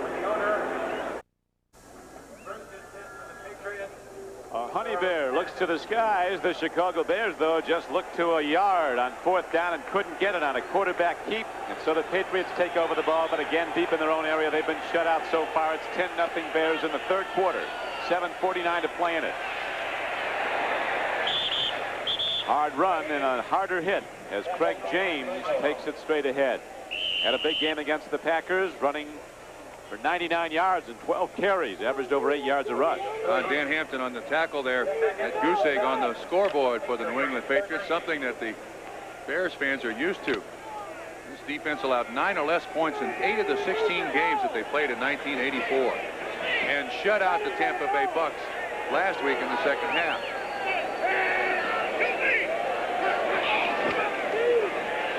Tony Collins trying to go wide. Otis Wilson runs with him, and so does Duerson. So it'll bring up third down now and about 4 for New England. Patriots haven't been close. Watch Mike Singletary. He'll tackle anybody that comes close. Just get in my way, I'll throw you to the ground. He tackled the wrong guy, but I'm sure he left an impression.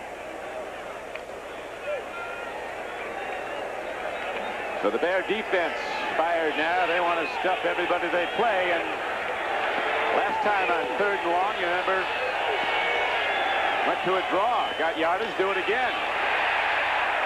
Nothing there, though, as the ball carrier, Tony Collins, was chopped by his own man, had been taken down. So the Patriots will have to punt the ball, and they'll do it from around their end zone as 6:50 shows on the third quarter clock, and Singletary continues to be a force for the Bears. He is an exceptional player, untouched. He just knocks the player back, Craig James, back into the running back, and Collins has got no place to go.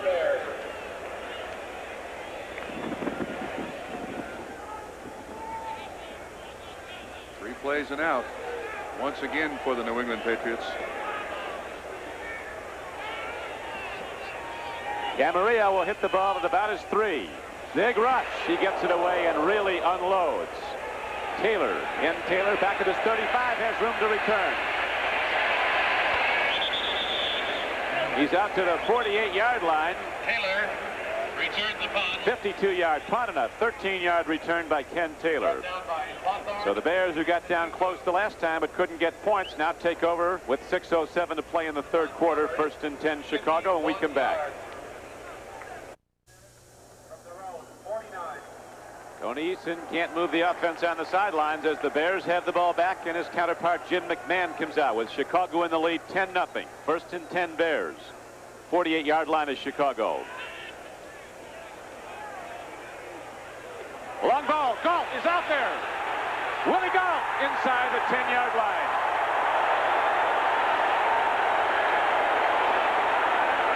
.44 yards.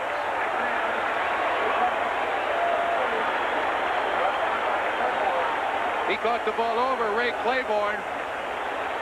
This is a straight drop back pass by McMahon. Galt can't make the easy catch. He certainly can make the tough catch. 1st and 10 for the Chicago Bears.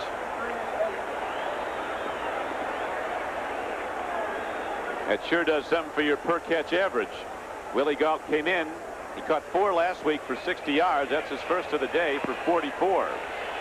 So now the Bears challenge as they finally go deep to their burner. Willie Galt. 1st and goal. Payton down to the 2-yard line.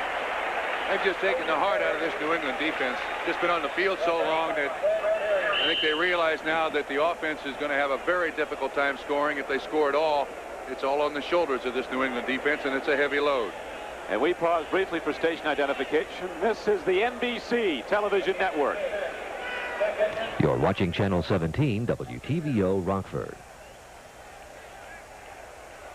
This is Don Crickey with Bob Trumpy, Soldier Field in Chicago. The Bears lead the game 10-0. The Patriot defense being tested, but they held the last time. The Bears were down close and couldn't get points. Don, the Chicago Bears have an injury. Jimbo Colbert went to the sideline. I don't think they had the right offense in there. McMahon takes the timeout. As the Chicago Bears are driving Tony Eason on the sideline, look at those stats. First time in his career, he's thrown for 2 interceptions. And the Chicago Bears have totally frustrated the offense of the New England Patriots. Going the other way, Trump, the yards have not come easy for Walter Payton with 11 carries for 39 yards. He's fumbled the ball once. Now the Bears looking to take command of this game, if in fact they're not there already, with a 10-0 lead, and the Patriots unable to challenge so far. Chicago goes 2nd and goal from the Patriot 2-yard line. Payton is a wing back left.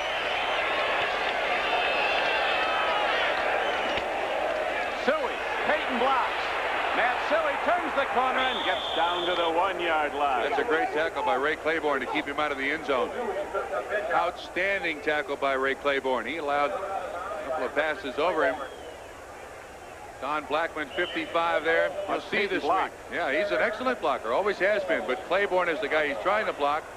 You see 52 also chasing him out of bounds. Johnny Rimbert. That's a great tackle by Ray Claiborne. One of the great athletes in the league right there, Raymond Claiborne. That New England defense, though, has been very formidable on the short yardage plays. Linebackers down in 3 points as they fill in the gaps, digging in.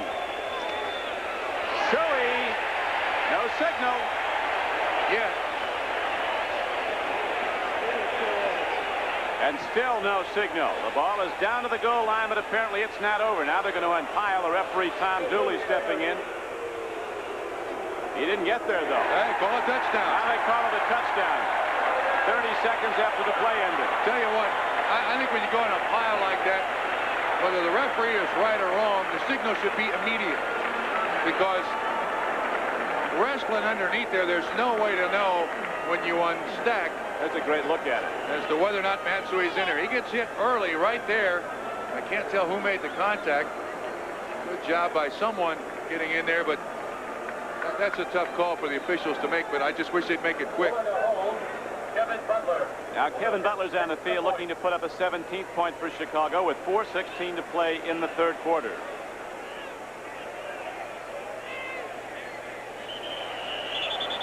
A penalty marker before the snap of the ball. Lineman moved in there. Going to move it back 5 yards, try it again. Shouldn't bother Butler. Now he's hit him for 60. 78 offense.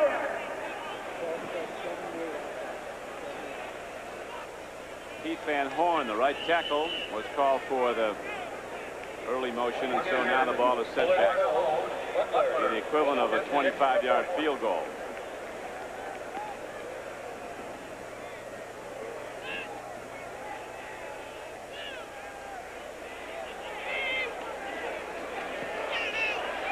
Right there is Kevin Butler, the rookie from Georgia, as people start up after the kick.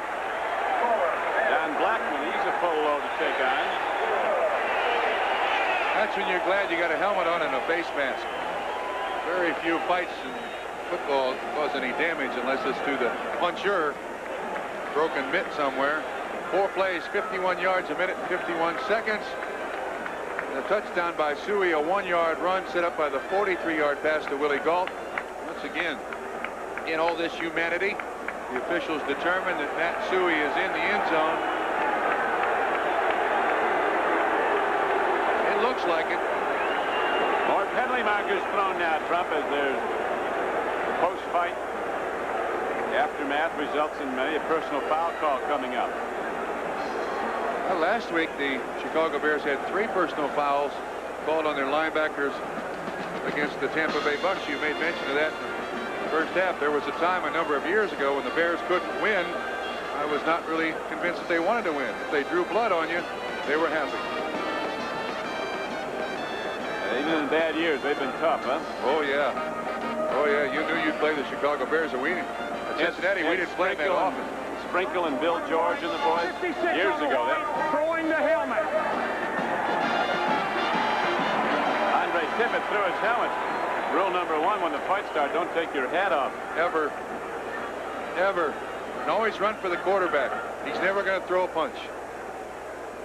Bears scoring drive, 4 plays, 51 yards. It took 1 minute. So a 15-yard call against New England on the personal foul will result in the ball being kicked off by Butler from midfield. As a result of the unfortunate Bears have now gone against the Patriots, 4 quarters and almost 11 minutes without allowing their opponents to score a point. Easton has to come out throwing now, Bob, and the Bears are going to run it when they get it. And Easton has no option but to start putting the ball up on every down. And that's exactly what the Bears like, because they'll continue with that pressure defense. Down 17-0 with 4:16 to play in the third quarter. Or do you still keep running it? I mean, New England Patriots right now are frustrated, but you don't want to just kill their attitude or their enthusiasm, but with a number of sacks. George Pickens, Starring will bring it out. And he's out to the 16-yard line where the Bears special teams covers well.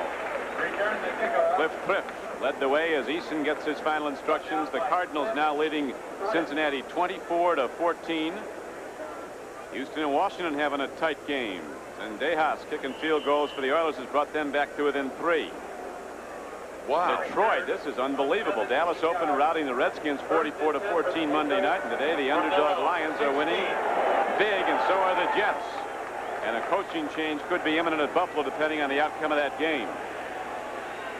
Standing back to throw is Eason. Out of the backfield, he goes to Tony Collins with good hands. He puts on the move and gets across the 20.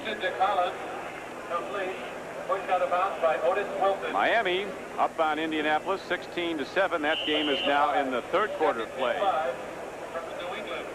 And I'd say this is a tough choice now for Raymond Berry. You don't want to air it out completely because the Patriots already frustrated. You certainly don't want Eason hurt. Patriots only have 2 quarterbacks on their roster, Eason and Steve Grogan. This guy's the quarterback of the future. You want to keep him healthy. Eason lets it rip and gets his man. Derek Ramsey, the tight end, breaks into open field, and he's across the 35 and out to the 40. A big gainer for the Patriots, 19 yards, and now to Bob Costas. Okay, Don, after first falling behind the Bengals 14-7 in the first half, the Cards come back to take the lead. Here's Lomax to Roy Green, a familiar combination. Beautiful fingertip catch by Roy, faster than a speeding bullet. Green. The Cards now lead by 10 in the third. So the Bengals and Coach Weich off to a tough start. They were locked in a great game we saw last Sunday, Trump, at Cincinnati with Seattle. Seattle coming from behind to win. Terry takes it down to the 16-yard line. Eason's 3rd interception. Singletary having an all-pro day with 2 sacks and now an interception. Now, this is a chance you take now against a defense like this. You start throwing the ball up. You see the pressure once again. Hampton 99. He should not set to throw it. Collins, the intended receiver. Singletary right there to pick it off. 25 yards on the return. When was the last time the New England Patriots were shut out? It's looking that way right now. 1983, we're told. Cleveland 30-0. That's it. Wow. It may happen again today. The Bears, though, stop what looked like might be a New England drive, and now the Bears challenging again, leading 17-0 late in the third quarter. McMahon wants it quick, goes out, tight end gets it. Emery Moorhead, he's inside the 15-yard line. Fred Marion ran him out, but the Bears get closer with 3 minutes to play in the third quarter. Now the Chicago Bears can certainly play conservative offense. They don't have to throw the ball down the field, although they probably still will. But boy, can you imagine Mike Ditka looking at the rest of this season with this defense without 2 starters, Bell and Harris, playing in the manner in which they have these opening 2 weeks of the season? So Mike Singletary, consensus all-pro now with Chicago. He was twice the most valuable player in the Southwest Conference, playing at Baylor. Handoff. Dennis Gentry is one tough customer. He's not big. He's another Baylor Bear. Played together with Singletary at Baylor. Frustration now by the New England Patriots. Player never likes to get embarrassed. And a 17-0. As much time as the defense has been on the field today for the New England Patriots. Last week against the Packers, a pretty good football team. The New England Patriots led 26-6 with 6 minutes to go. Had some problems handling punts, though, fumbled a few, and the Packers got back in the game. New England winning 26-20. The Bears were down 28-17 to Tampa Bay at halftime last week and then rallied to win 38-28 here at Soldier Field. Now on 3rd down and short, the Patriots are there to stop the run, and again it's 4th down and short yardage for their defense has played exceptional football today. Good football. The game clock winding down in the third quarter, 1:54 and running now as the Bears send out their field goal unit. Bears have made a couple of 3 big plays. Catch by Reitman, the catch by Galt, the catch by McKinnon, and other than that, the New England Patriots defense has played very respectable football. Very. Kevin Butler is setting up now at his 18-yard line of New England, so it'll be a 28-yard field goal. Steve Fuller holds. Butler is on the money again with 1:22 to play in the third quarter. The Bears now go out in front 20-0 over New England.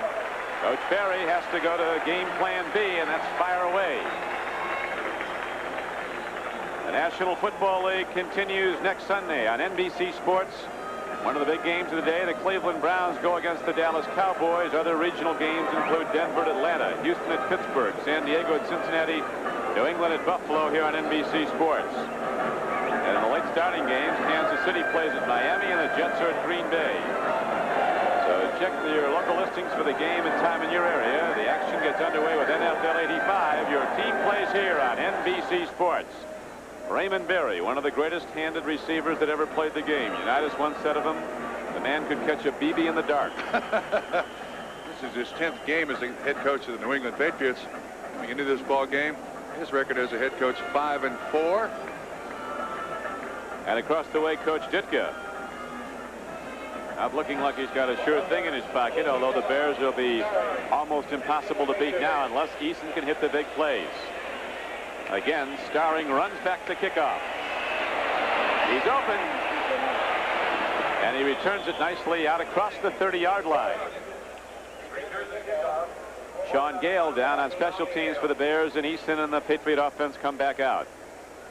25 yards on the return by Starring. Raymond Berry now the offensive coordinator and the head coach of the New England Patriots, scoring all Chicago. 4 plays, 9 yards. Bears scored on their first possession, then their next 5 they had either they turned the ball over or had to punt it.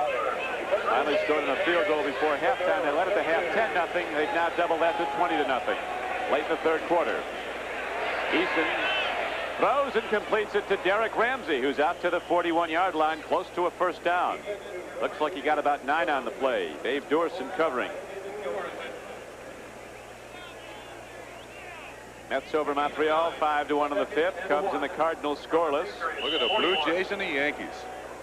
Who won that yesterday? Toronto. 6-0 Toronto over New York. They'll go up by 3.5 on the Yankees. Showing blitz. Nothing. The Bears dominating on defense, led by their all-pro middle linebacker, Mike Singletary. Boy, there's been some great middle linebackers with this franchise. Bill George, Dick Butkus, and now Singletary. And I'll tell you, I think if I were the New England Patriots, I'd burn this film offensively. This is such a frustrating day, and I'm not sure it's the New England Patriots as much as it is the Chicago Bears defense. They're going to do this to a lot of football teams this year, did last year. You just got to put it out of your mind and go on. Patriots 2 of 10 in third down conversions so far. And we'll be back after these messages from your local station.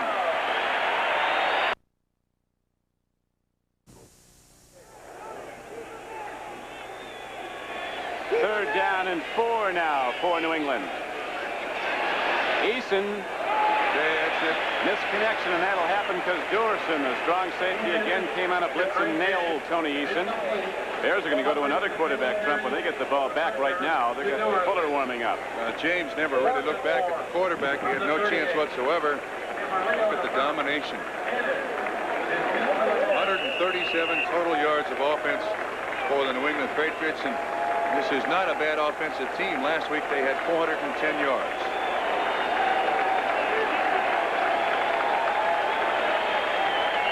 James Manis is back deep, a rookie wide receiver from TCU.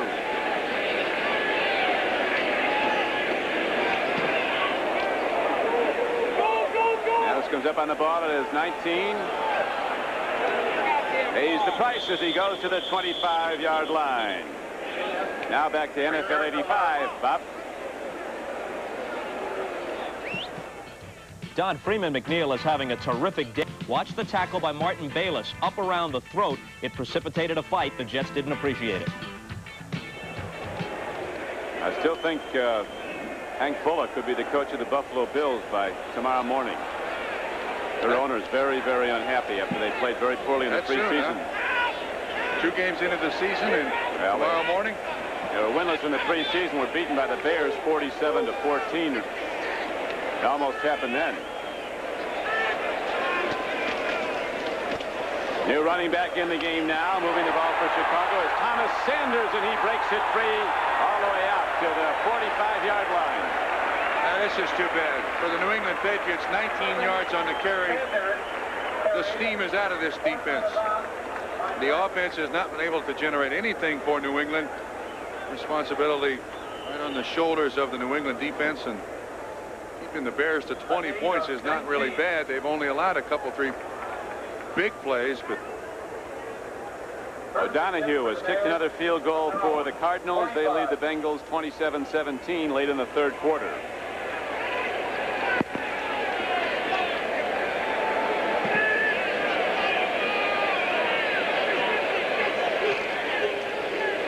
McMahon calls his own number and heads for the 12th man, saved by the sideline. Ronnie Lippett in pursuit. I had a hard time telling if that was accidentally or on purpose. I can't believe that. There's the defense of the 20-0 lead, and that defense snorting fire looking to hurt somebody. Yeah, there's the offense of the New England Patriots, special teams players. Ryan Ingram being taped up. And a long day. Tony Franklin. A lot of teams leave Soldier Field with long faces. We saw a great Denver team come in here last year and get blasted 24-0, and that was the score at the half. Denver rebounded. New England must too. That's what Barry was saying last night.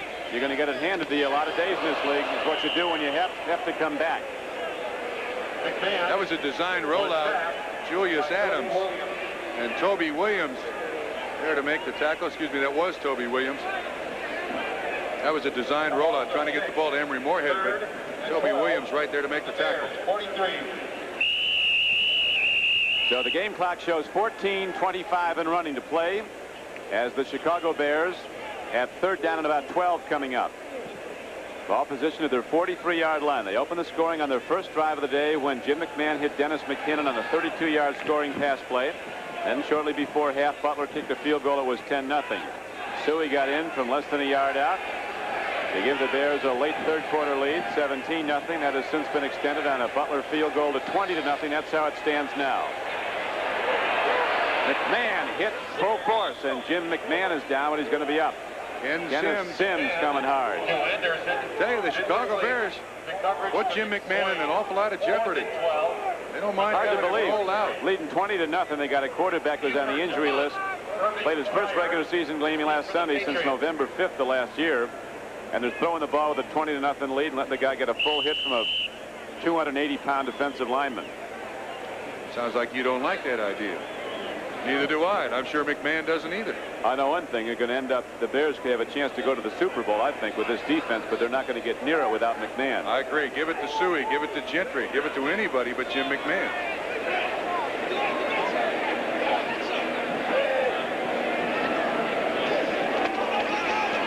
They got no points at all against the 49ers. The playoffs. Patriots will get the ball back now with 13:42 to play in the game.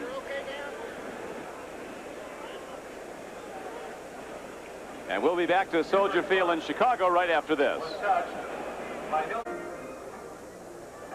Steve Fuller, the man who quarterbacked the Bears in that NFC Championship game after Jim McMahon suffered the season-ending injury, is now in to direct the Chicago offense. Or will be very shortly. The Patriots right now have the ball 1st and 10. Fuller has been warming up. McMahon has been exposed to some big hits, even though the Bears are leading 20-0 on his scrambling the last time. He got the full force of Kenneth Sims, a 280-pound defensive end.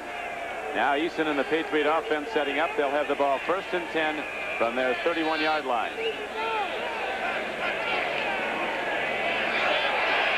Dent, untouched. Third sack of the day. Totally untouched. Ran a game up front. Hampton had a hold of the offensive guard and tackle. Dent with great foot speed. Comes from the outside. They got the starters still in there. Watch again from the left-hand side of the screen. You see Dent goes all the way around the right guard. Brock gets caught up in the blocking scheme. Eason has no chance. Singletary showing blitz. He does not. Eason gets a little time, but the Bear defense stops him again. Eason sees the end of the play from the ground where he's knocked down again. Now we're told that Jim McMahon has a neck injury and won't return to the game. Well, I would hope so. Tell you what, though, the problem with having a head coach like Mike Ditka, who's a guy I really admire, he's one of the real gritty guys that played in the NFL. He didn't like these pansy quarterbacks saying, I got a stiff neck, I can't play, coach. He said, what? Get out there. I played with stiff necks, broken bones, bruised ribs, bad feet, old legs. Get out there and play. Defense can only take you so far, though. McMahon is a tremendous winning quarterback. He is a winning player, not just a guy with big numbers.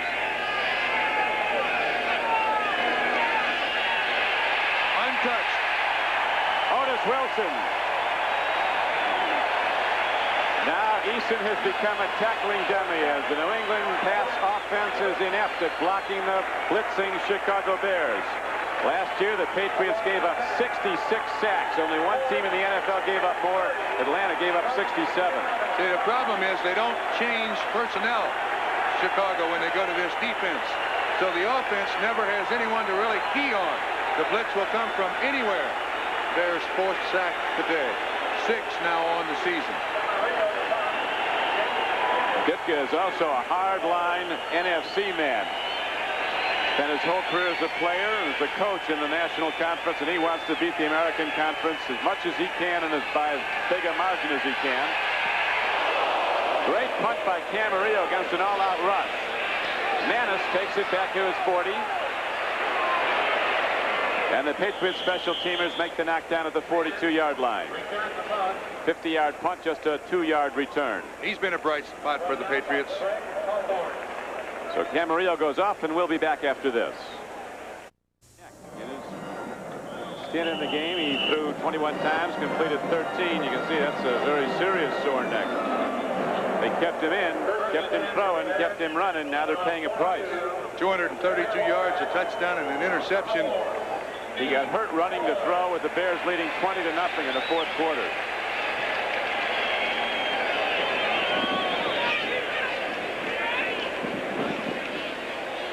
Bears go to the run, and Carey is out close to the 45-yard line. Two guys start up. There's going to be a foul call on Lippett and Marjoram. They were knocking on each other. As we check the baseball scoreboard, Mets continue to lead Montreal. Cardinals now moved in front of the Cubs 1-0. Toronto up on the Yankees 6-0. L.A. blowing away everybody in the West. And then, of course, next week. Personal foul against New England. NBC Sports continues its coverage of the '85 baseball season. Some of you will see the Yankees go into Baltimore to take on the Orioles. Others will watch the Expos play the Cardinals in St. Louis. Coverage begins at 1 o'clock Eastern time with Major League Baseball, an inside look. The tradition is here. The memories are waiting on the network of the 1985 League Championship Series. John, the New England Patriots today have punted 9 times.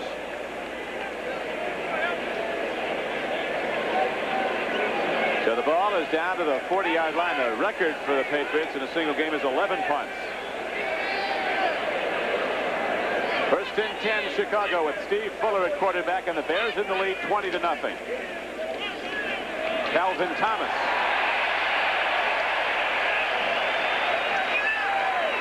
$240 pounds, and the big guy can run.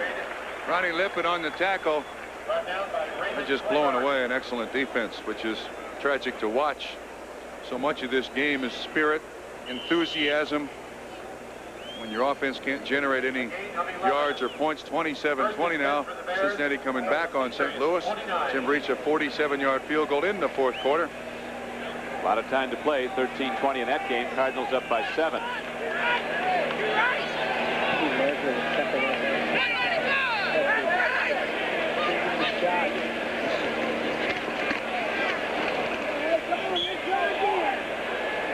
That time Calvin Thomas on a first down carry got only to the line of scrimmage. Kenneth Sims, 77, threw off the blocker and hit him. Big Kenneth Sims, who was the #1 player picked in the NFL the year he came out of Texas. Now in his 4th year, and as Bucko Kilroy, the Patriots front office, says there's no more excuses for Kenneth Sims. This is the year he has to start to show some, and he did. He had his best game ever last Sunday. 2 of those first picks in the draft played for the New England Patriots. Pryor and Sims.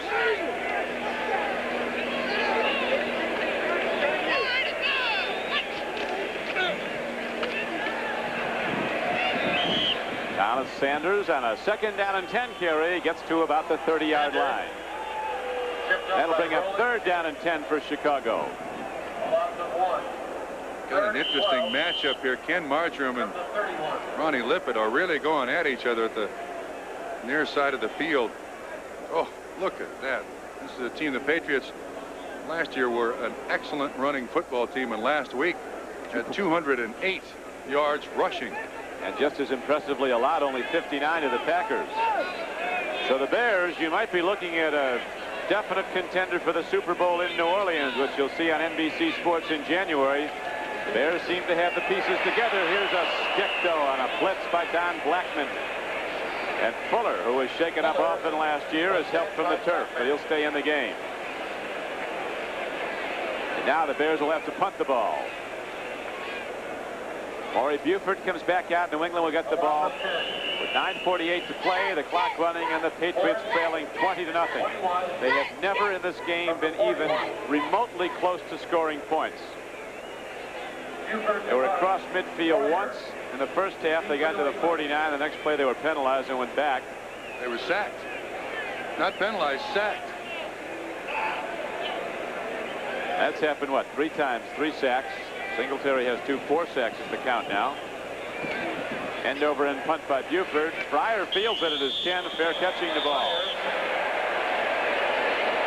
Gentry and Lippett are changing pushes again. A 30-yard punt. The Patriot offense comes out. At the 10. It's had pop gun power so far today. We'll see if they can generate something down the stretch. 31 yards. Back at Soldier Field in Chicago, the bad news for Patriot fans is New England's losing to these powerful Bears 20-0. The good news, Trump, is the Patriots go to Buffalo next week. Yeah, Raymond Berry talked to us last night about how his team responds to winning and to losing. I don't think he expected to be beaten by this amount, but he is going to find out exactly how his team responds to losing after this performance. Eason still in the game, still pitching, lofts one downfield. There's a man open. This could go the distance. James is on the run. This is going to be a touchdown for the Patriots. 90 yards, and the Patriots are in the end zone. James beat the linebacker, and Tony Eason, standing in against an all-out rush, throws a perfect ball. So the Patriots finally explode and get on the board, a 90-yard pass play. To the most unlikely of receivers. Now, James has got good speed, but it doesn't come close to the speed of Stanley Morgan, Stephen Starring, Cedric Jones. From the shotgun, not a lot of pressure on Eason this time. Well, he does get rocked, though, just as he throws it. This is a great catch. You see Wilbur Marshall.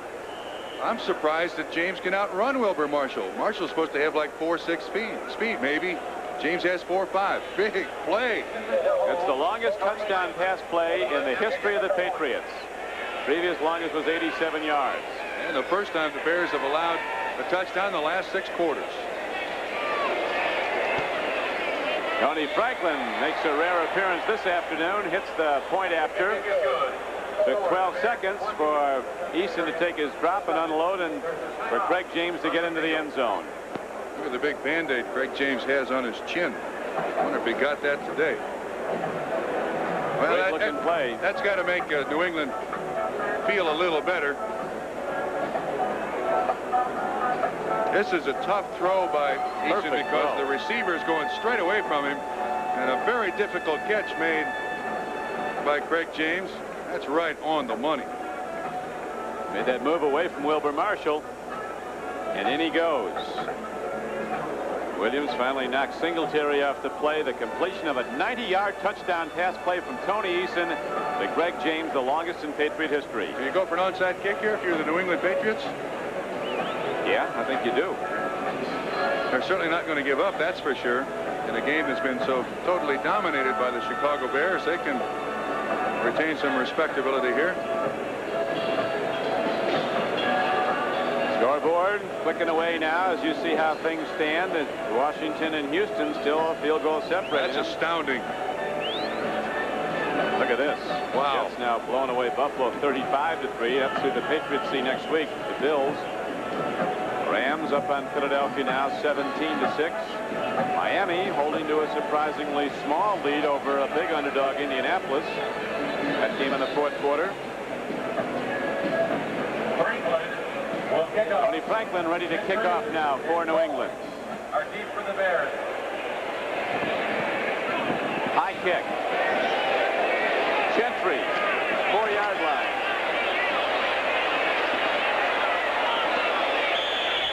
And the Bears go on offense from their 18-yard line.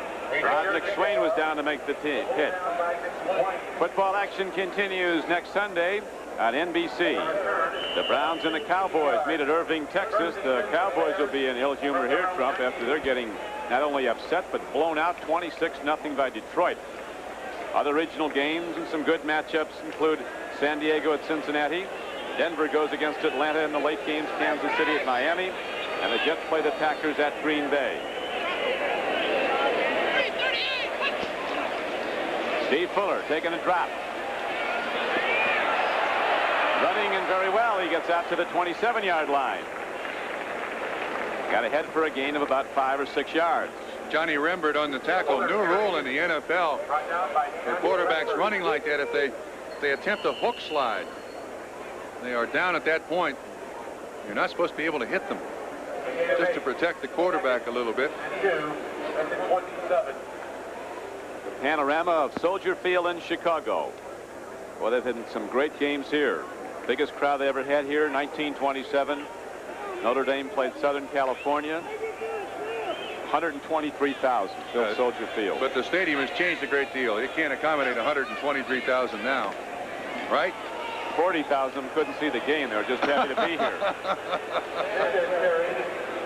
There's a little section to the, what way is that? North? Yeah, to the north end zone that looks like a bull ring where they enclose Soldier Field. And that's where the Chicago Bears used to work out. Yeah, to that end, the other end. And it looks like a little bull ring in there. They once had 105,000 here to see a high school championship game because there was such a spectacular player in it. Who? Someone who never went on to pro football that I know of. He played at Northwestern, Bill DeCoravan. But in high school, he used to run for touchdowns about every third carry. End off, up the middle. Not much, but something, and most importantly, from a Chicago standpoint, the Bears are making the clock tick. 7:13 running, the Bears in the lead, 20-7, but the Patriots are going to get it back now. On that touchdown pass from Eason to Craig James, the longest pass in the history of Soldier Field. That goes back in 1919. Not only a Patriot record, but a Soldier Field record. Soldier Field was quite an enterprise when they put this thing together. It's built on piling, dropped 65 feet into Lake Michigan.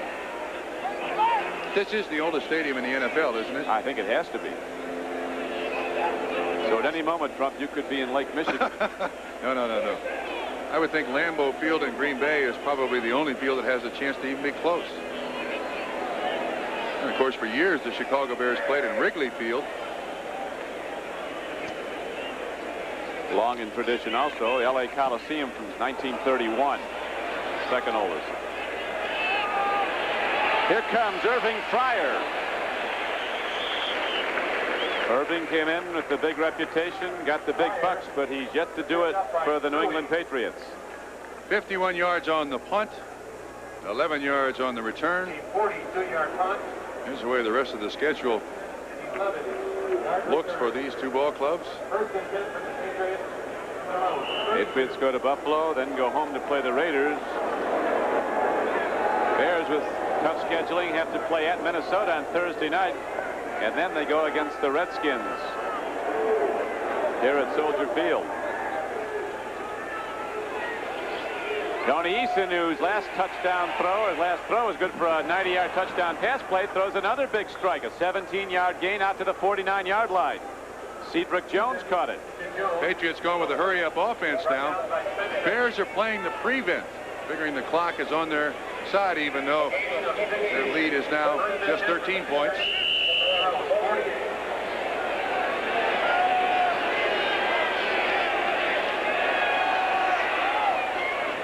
At time, leading Derek Ramsey. Easton was a little long, so it's incomplete with 5:41 to play in the game. St. Louis now opens up a 14-point advantage on the Bengals as Stump Mitchell got in a 1-yard run. Cardinals have some offensive weapons. They get Anderson, Roy Green, Tilley, Stump Mitchell.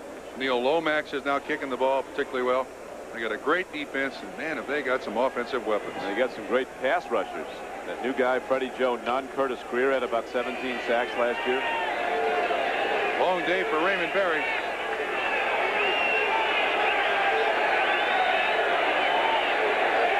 Second down and 10 for Eason. Blitz it is.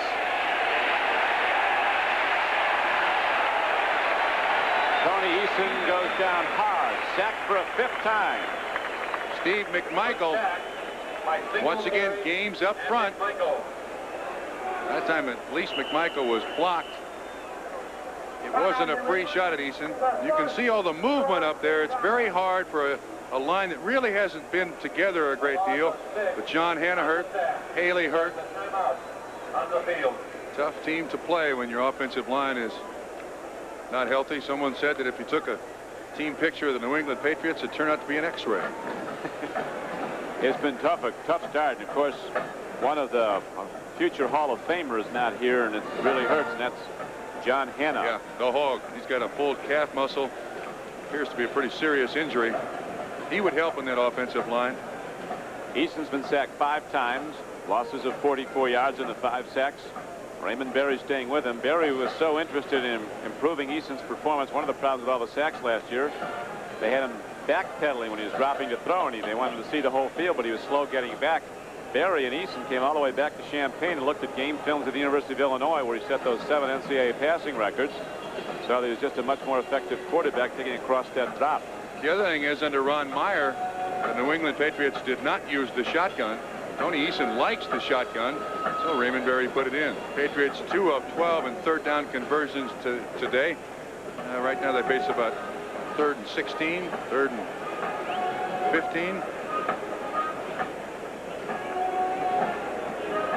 We'll be going to NFL 85 for the complete story on Sunday number 2 of the 85 season. The Chicago Bears off to an impressive start. Winners over Tampa Bay a week ago. They now lead New England 20-7 with 5:36 to play under Coach Ditka. Not too soon for the New England Patriots do we get to that NFL 85 show. Patriots will be on the road again next week at Buffalo. Chicago on the road Thursday night to play the Vikings. Showing blitz. 4-man rush. Eason stands in. Throwing on the run. Tony Eason is knocked down hard. Steve McMichael got him as he released the ball. Bears with the lead, but taking no prisoners. He's been getting up off that turf a lot today. 10th punt, one from the Patriot team record.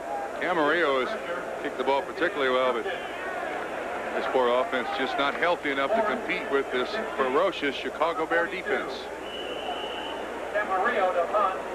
Right here where the Bears have been a great part of the NFL for so many years, a famous football address on the shores of Lake Michigan. And the Bears have defense now to go with Walter Payton and Jim McMahon, and they believe they can go the distance this season as they're opening up with a 2-0 lead. 2-0 record, 2-0 if they come out of this, and it looks like they will. Here is the punt downfield. Hitting the ball is Camarillo. Dewerson is back with a penalty marker down. Dave Dewerson gets out to the 22-yard line. A 46-yard punt and a 9-yard return. This could go either way. Chicago Bear defensive lineman jumped off sides, but then offsides. Whoops, wait a minute, he's going to ask again. Offside is signaled against the Bears. The 5 yards will not help.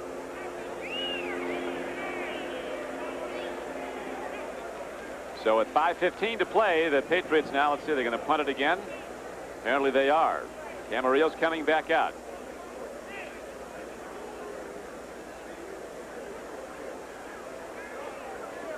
Not one of the more exciting moments in the game with 44 guys milling around wondering what the next play is. Receiving team, penalty is declined, first down. I'll look at the scoreboard as they come in. The Jets now leading Buffalo 42-3. So it appears the Bills, who won 2 games a year ago, have again run up the white flag. You're saying it's a possibility that Hank Bulla, who's a defensive coordinator, may take over for Kay Stevenson quickly, yes. soon. Miami back with a vengeance over Indianapolis, now 30-7. You get beat 42-3, you quit. It's quick. Well, you quit. Oh, you quit. I would think when you consider what the Jets did their opening game, they lost 31-0. The Jets did. Come on now, let's move it, move it. First down and 10 now for Chicago. Bears will be running the ball and trying to run the clock. Second back through. Coming out is Tom Sanders, a rookie from Texas A&M. Now let's go to Bob Costas in New York. All right, Don, on this play, the Cardinals shotgun blows some holes in the Cincinnati defense. A 42-yard catch and run. Neil Lomax to stump Mitchell. Moments later, the drive continuing. Mitchell scored from the 1. Cards lead 34-20, 9.5 minutes left. And here at Soldier Field, it is Chicago 20, New England 7. The Bears led 10-0 at the half, extended at the 20-0. Then the Patriots finally hit a big play when Tony Eason dropped back, hit Craig James over the middle out of the backfield, and he was on a 90-yard foot race to the end zone. A 90-yard touchdown pass play, the longest in Patriot history, averted a shutout. With 4:34 left to play, Fuller has called a timeout for Chicago and has gone over to the sideline to talk to Mike Ditka. You picked the Chicago Bears, obviously, in the NFC Central. No question about it. I don't know. Detroit might have something. Well, today it looks like they have something. Darryl Rogers and an awesome beginning to this 1985 football season. But with this defense, this team has got to be considered one of the... I think the Bears can beat anybody if they keep McMahon in. If they can generate today, they haven't really done a great job offensively.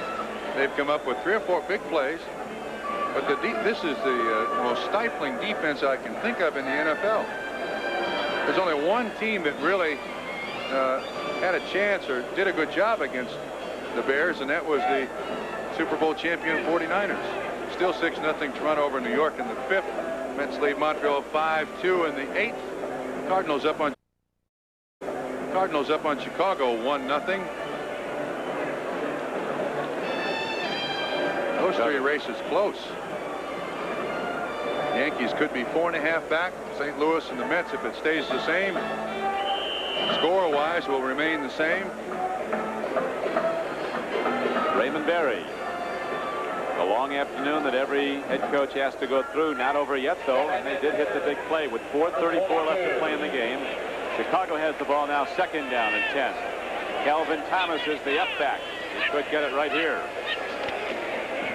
Calvin Thomas runs the ball, and the big fullback takes it to the 25.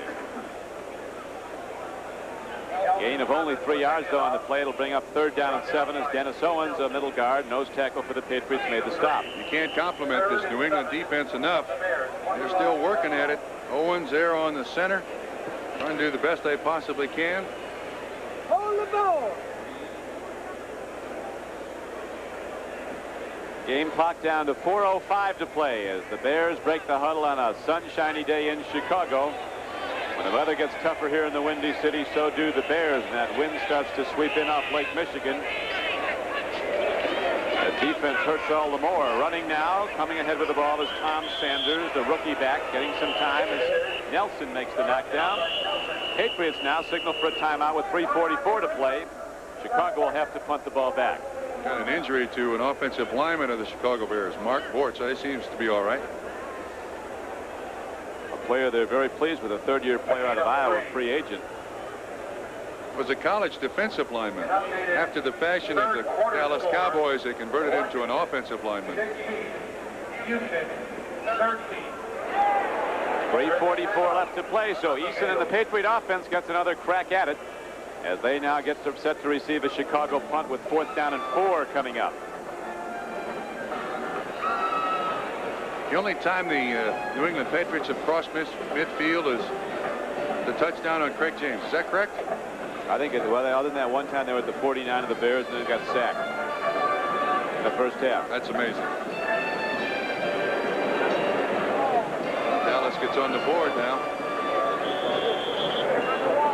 Looks like it might be too little too late, although there's a long time. Look at this, interesting. They got Hogaboom in the game now. He threw to Tony Hill. Danny White out, huh? Well, what would Dallas be without a quarterback controversy? Although after their performance against Washington last Monday night, I didn't think anybody come close to Dallas. Maybe they didn't think that either and took a Sunday off, thinking they could blow out the Lions.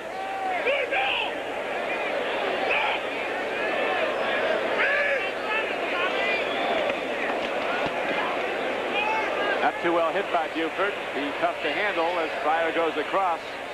Now he has to let the ball roll, and it goes down to the 32-yard line of New England, and the Patriot offense comes back out one more time. 40-yard punt as Tony Eason comes out. A man who's been victimized 5 times, being sacked, but he still has a spring in his step as he runs out. 5 sacks, 3 interceptions thrown by Tony Eason. First time in his career he's thrown for more than 1 in a game.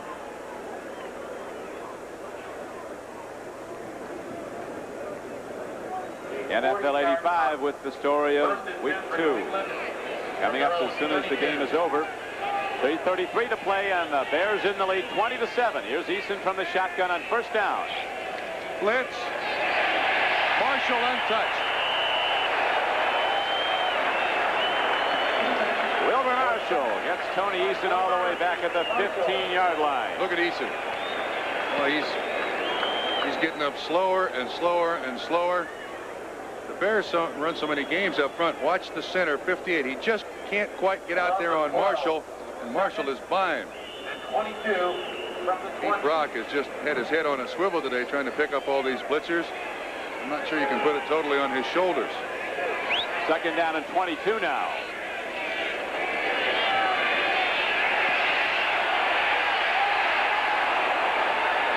Somebody help him out here.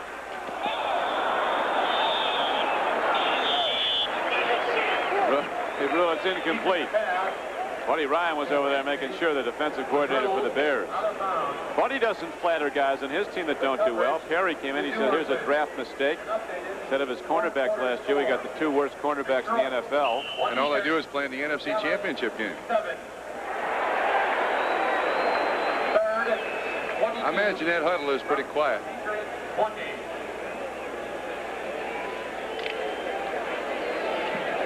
Buddy can't knock William too much for his weight, so Buddy's trained up a little over the years.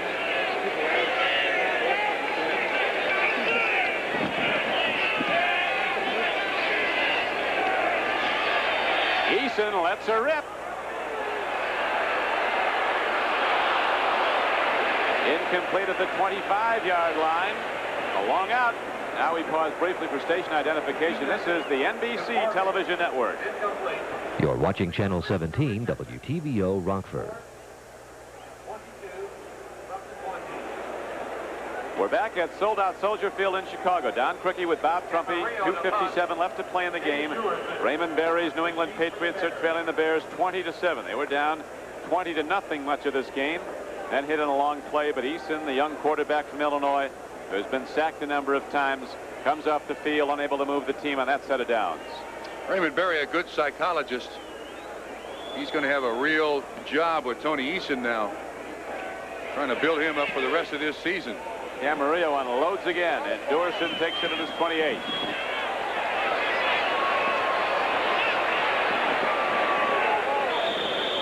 And Dorson is knocked down at the 37-yard line, where Chicago goes on offense 1st and 10. 52-yard punt as he ties the team record for number of punts in a game. And another penalty marker's down, might have been on the kick return. However, there is a flag on the play. Referee Tom Dooley is ready to speak. And he says, holding. Legal use of hands against Chicago. The Rams beat the Eagles 17-6 at Veterans Stadium. So the Rams jump off to a 2-0 start in the NFC West, and the Eagles are 0-2.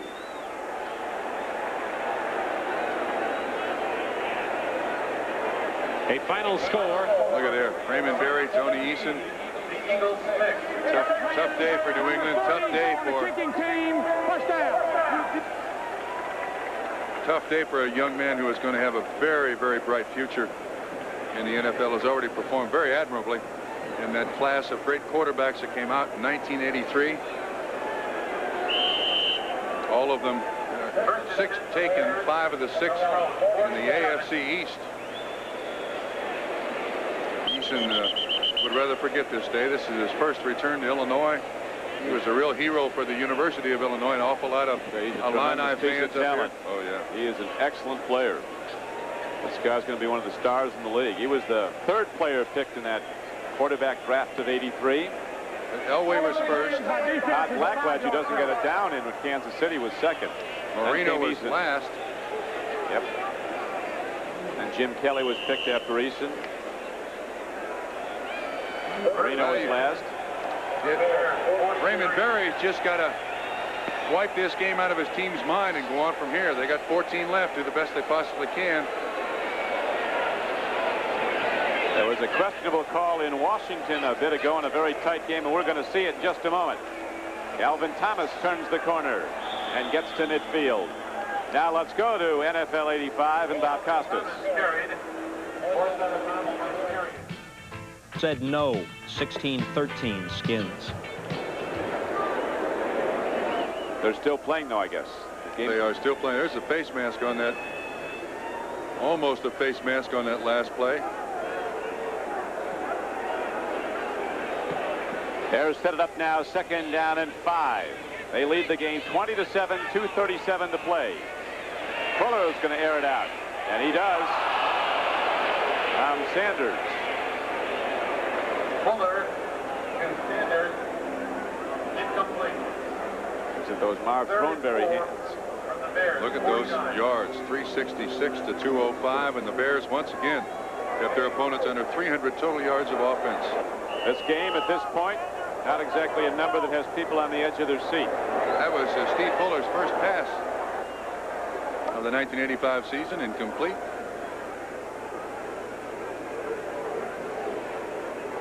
I tell you what, we haven't said many kind things about the New England Patriots except their defense. I have a feeling the Patriots are going to be an excellent football team this year because of the same reason the Bears are going to be excellent. Good defense, solid defense. Fuller trying to throw with a 20-7 lead and 2:25 to play is swept under. Toby Williams was the man who got there first. Fuller.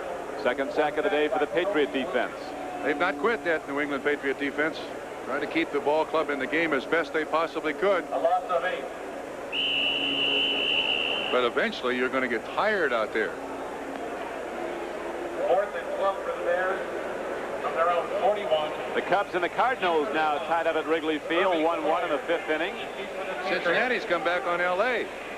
6-6 in the 6th inning. Cincinnati's got to come back every game the rest of the season to get close in the West. Well, they don't mind. They got the best record in the major leagues in one-run ball games and extra inning ball games.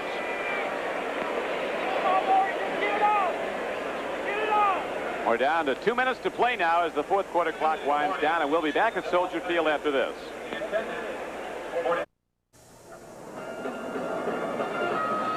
Don Criqui with Bob Trumpy back at Soldier Field in Chicago as the Bears continue to lead the Patriots 20-7 now with 2 minutes to play. The Patriots will get the ball back. They have virtually no offense excepting that one big play when Eason hit Craig James for a 90-yard touchdown pass. A pass and run, the longest in Patriot history. Pryor fumbles the ball and Chicago has it. Reggie Phillips comes down and recovers. Trying to make a big play for his team, Don. Punt returners are told to catch that ball on the fly. Don't let it hit the ground. The ball was off the side of Maury Buford's foot. Just couldn't quite get over to it. Recovery. And that's the way the day has gone. So the Bears have the ball at the 23-yard line of the Patriots with 1:51 to go.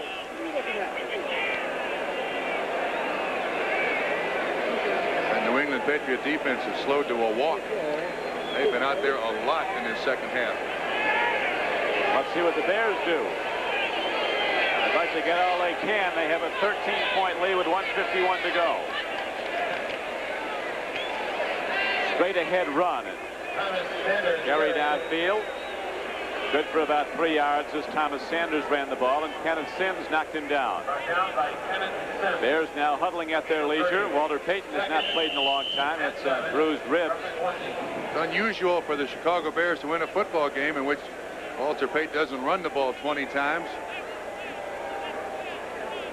Walter he almost had the total day off, didn't he? He didn't need him today. He will be heard from, though. Walter Payton had his second-best year in his career last season, rushing for over 1,600 yards. Carried the ball more times than he ever had in one season. His 10th year in the league. Sanders looking for some place to go, and he's finally knocked down.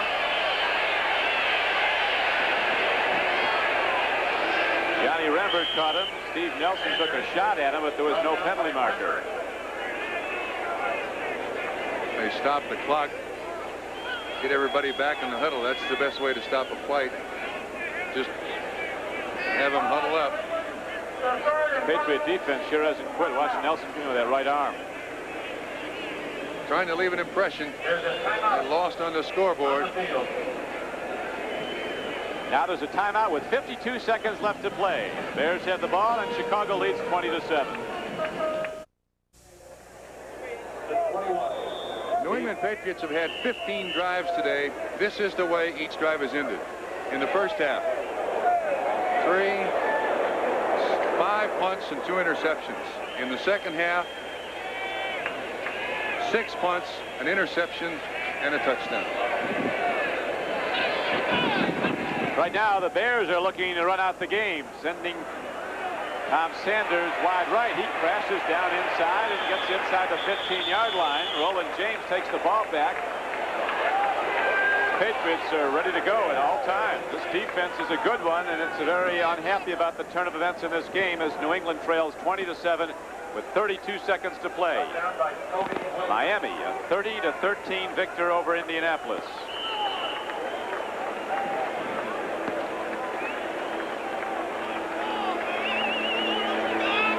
Clock running mercifully for the New England Patriots. Last play of the game. Bears 2-0. Patriots 1-1. That'll do it from Chicago, where the Bears look mighty and extending their record to 2-0 on the season. The Patriots go back to New England 1-1 on the year and heading to Buffalo as Coach Ditka and Coach Berry shake hands at midfield. They were together in the Dallas organization for a couple of years. If someone in the New England Patriot organization between now and when they get back to New England could lose this film, I'd give him a game ball. So that will do it from Soldier Field in Chicago. We're going to take a look now at the scoreboard as the National Football League's second Sunday of play was a dominant one for Chicago, keyed by great defensive play. There is Jim McMahon being congratulated. That's a Patriot there, Don Rogers, I think. Don, through the first 2 games of the 1985 season, the Bears have accomplished what Mike Ditka wanted his team to accomplish, and that was to take some of the pressure off of Walter Payton, spread it around, and just allow the defense to play as best they possibly could. Today, the performance by the Chicago Bear offense and defense, the offense was not spectacular. It was functional with about 3 or 4 big plays all day long. It was totally the Chicago Bear defense, just stifling, absolutely stifling the New England Patriots. The way the scoring went today for the Chicago Bears, they opened up on their first drive early in the game on a 32-yard touchdown pass. McMahon hit McKinnon on a beautiful play. Then Chicago scored before halftime on a Butler field goal. Suey added a 1-yard touchdown run in the 3rd quarter. Butler hit another field goal at the end of 3 quarters. It was 20-0 Chicago. Then New England came back on the longest touchdown pass play in the history of the franchise. A 90-yarder, Eason to Greg James.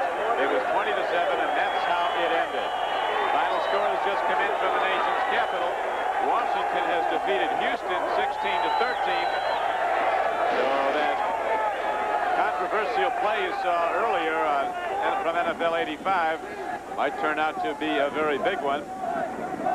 Right now, though, for Bob Trumpy, this is Don Crickey. Glad you could be with us at Soldier Field in Chicago as the Bears rev up and get set to head to Minneapolis for a Thursday night game against another rival from the NFC Central, their first of the season, the Minnesota Vikings.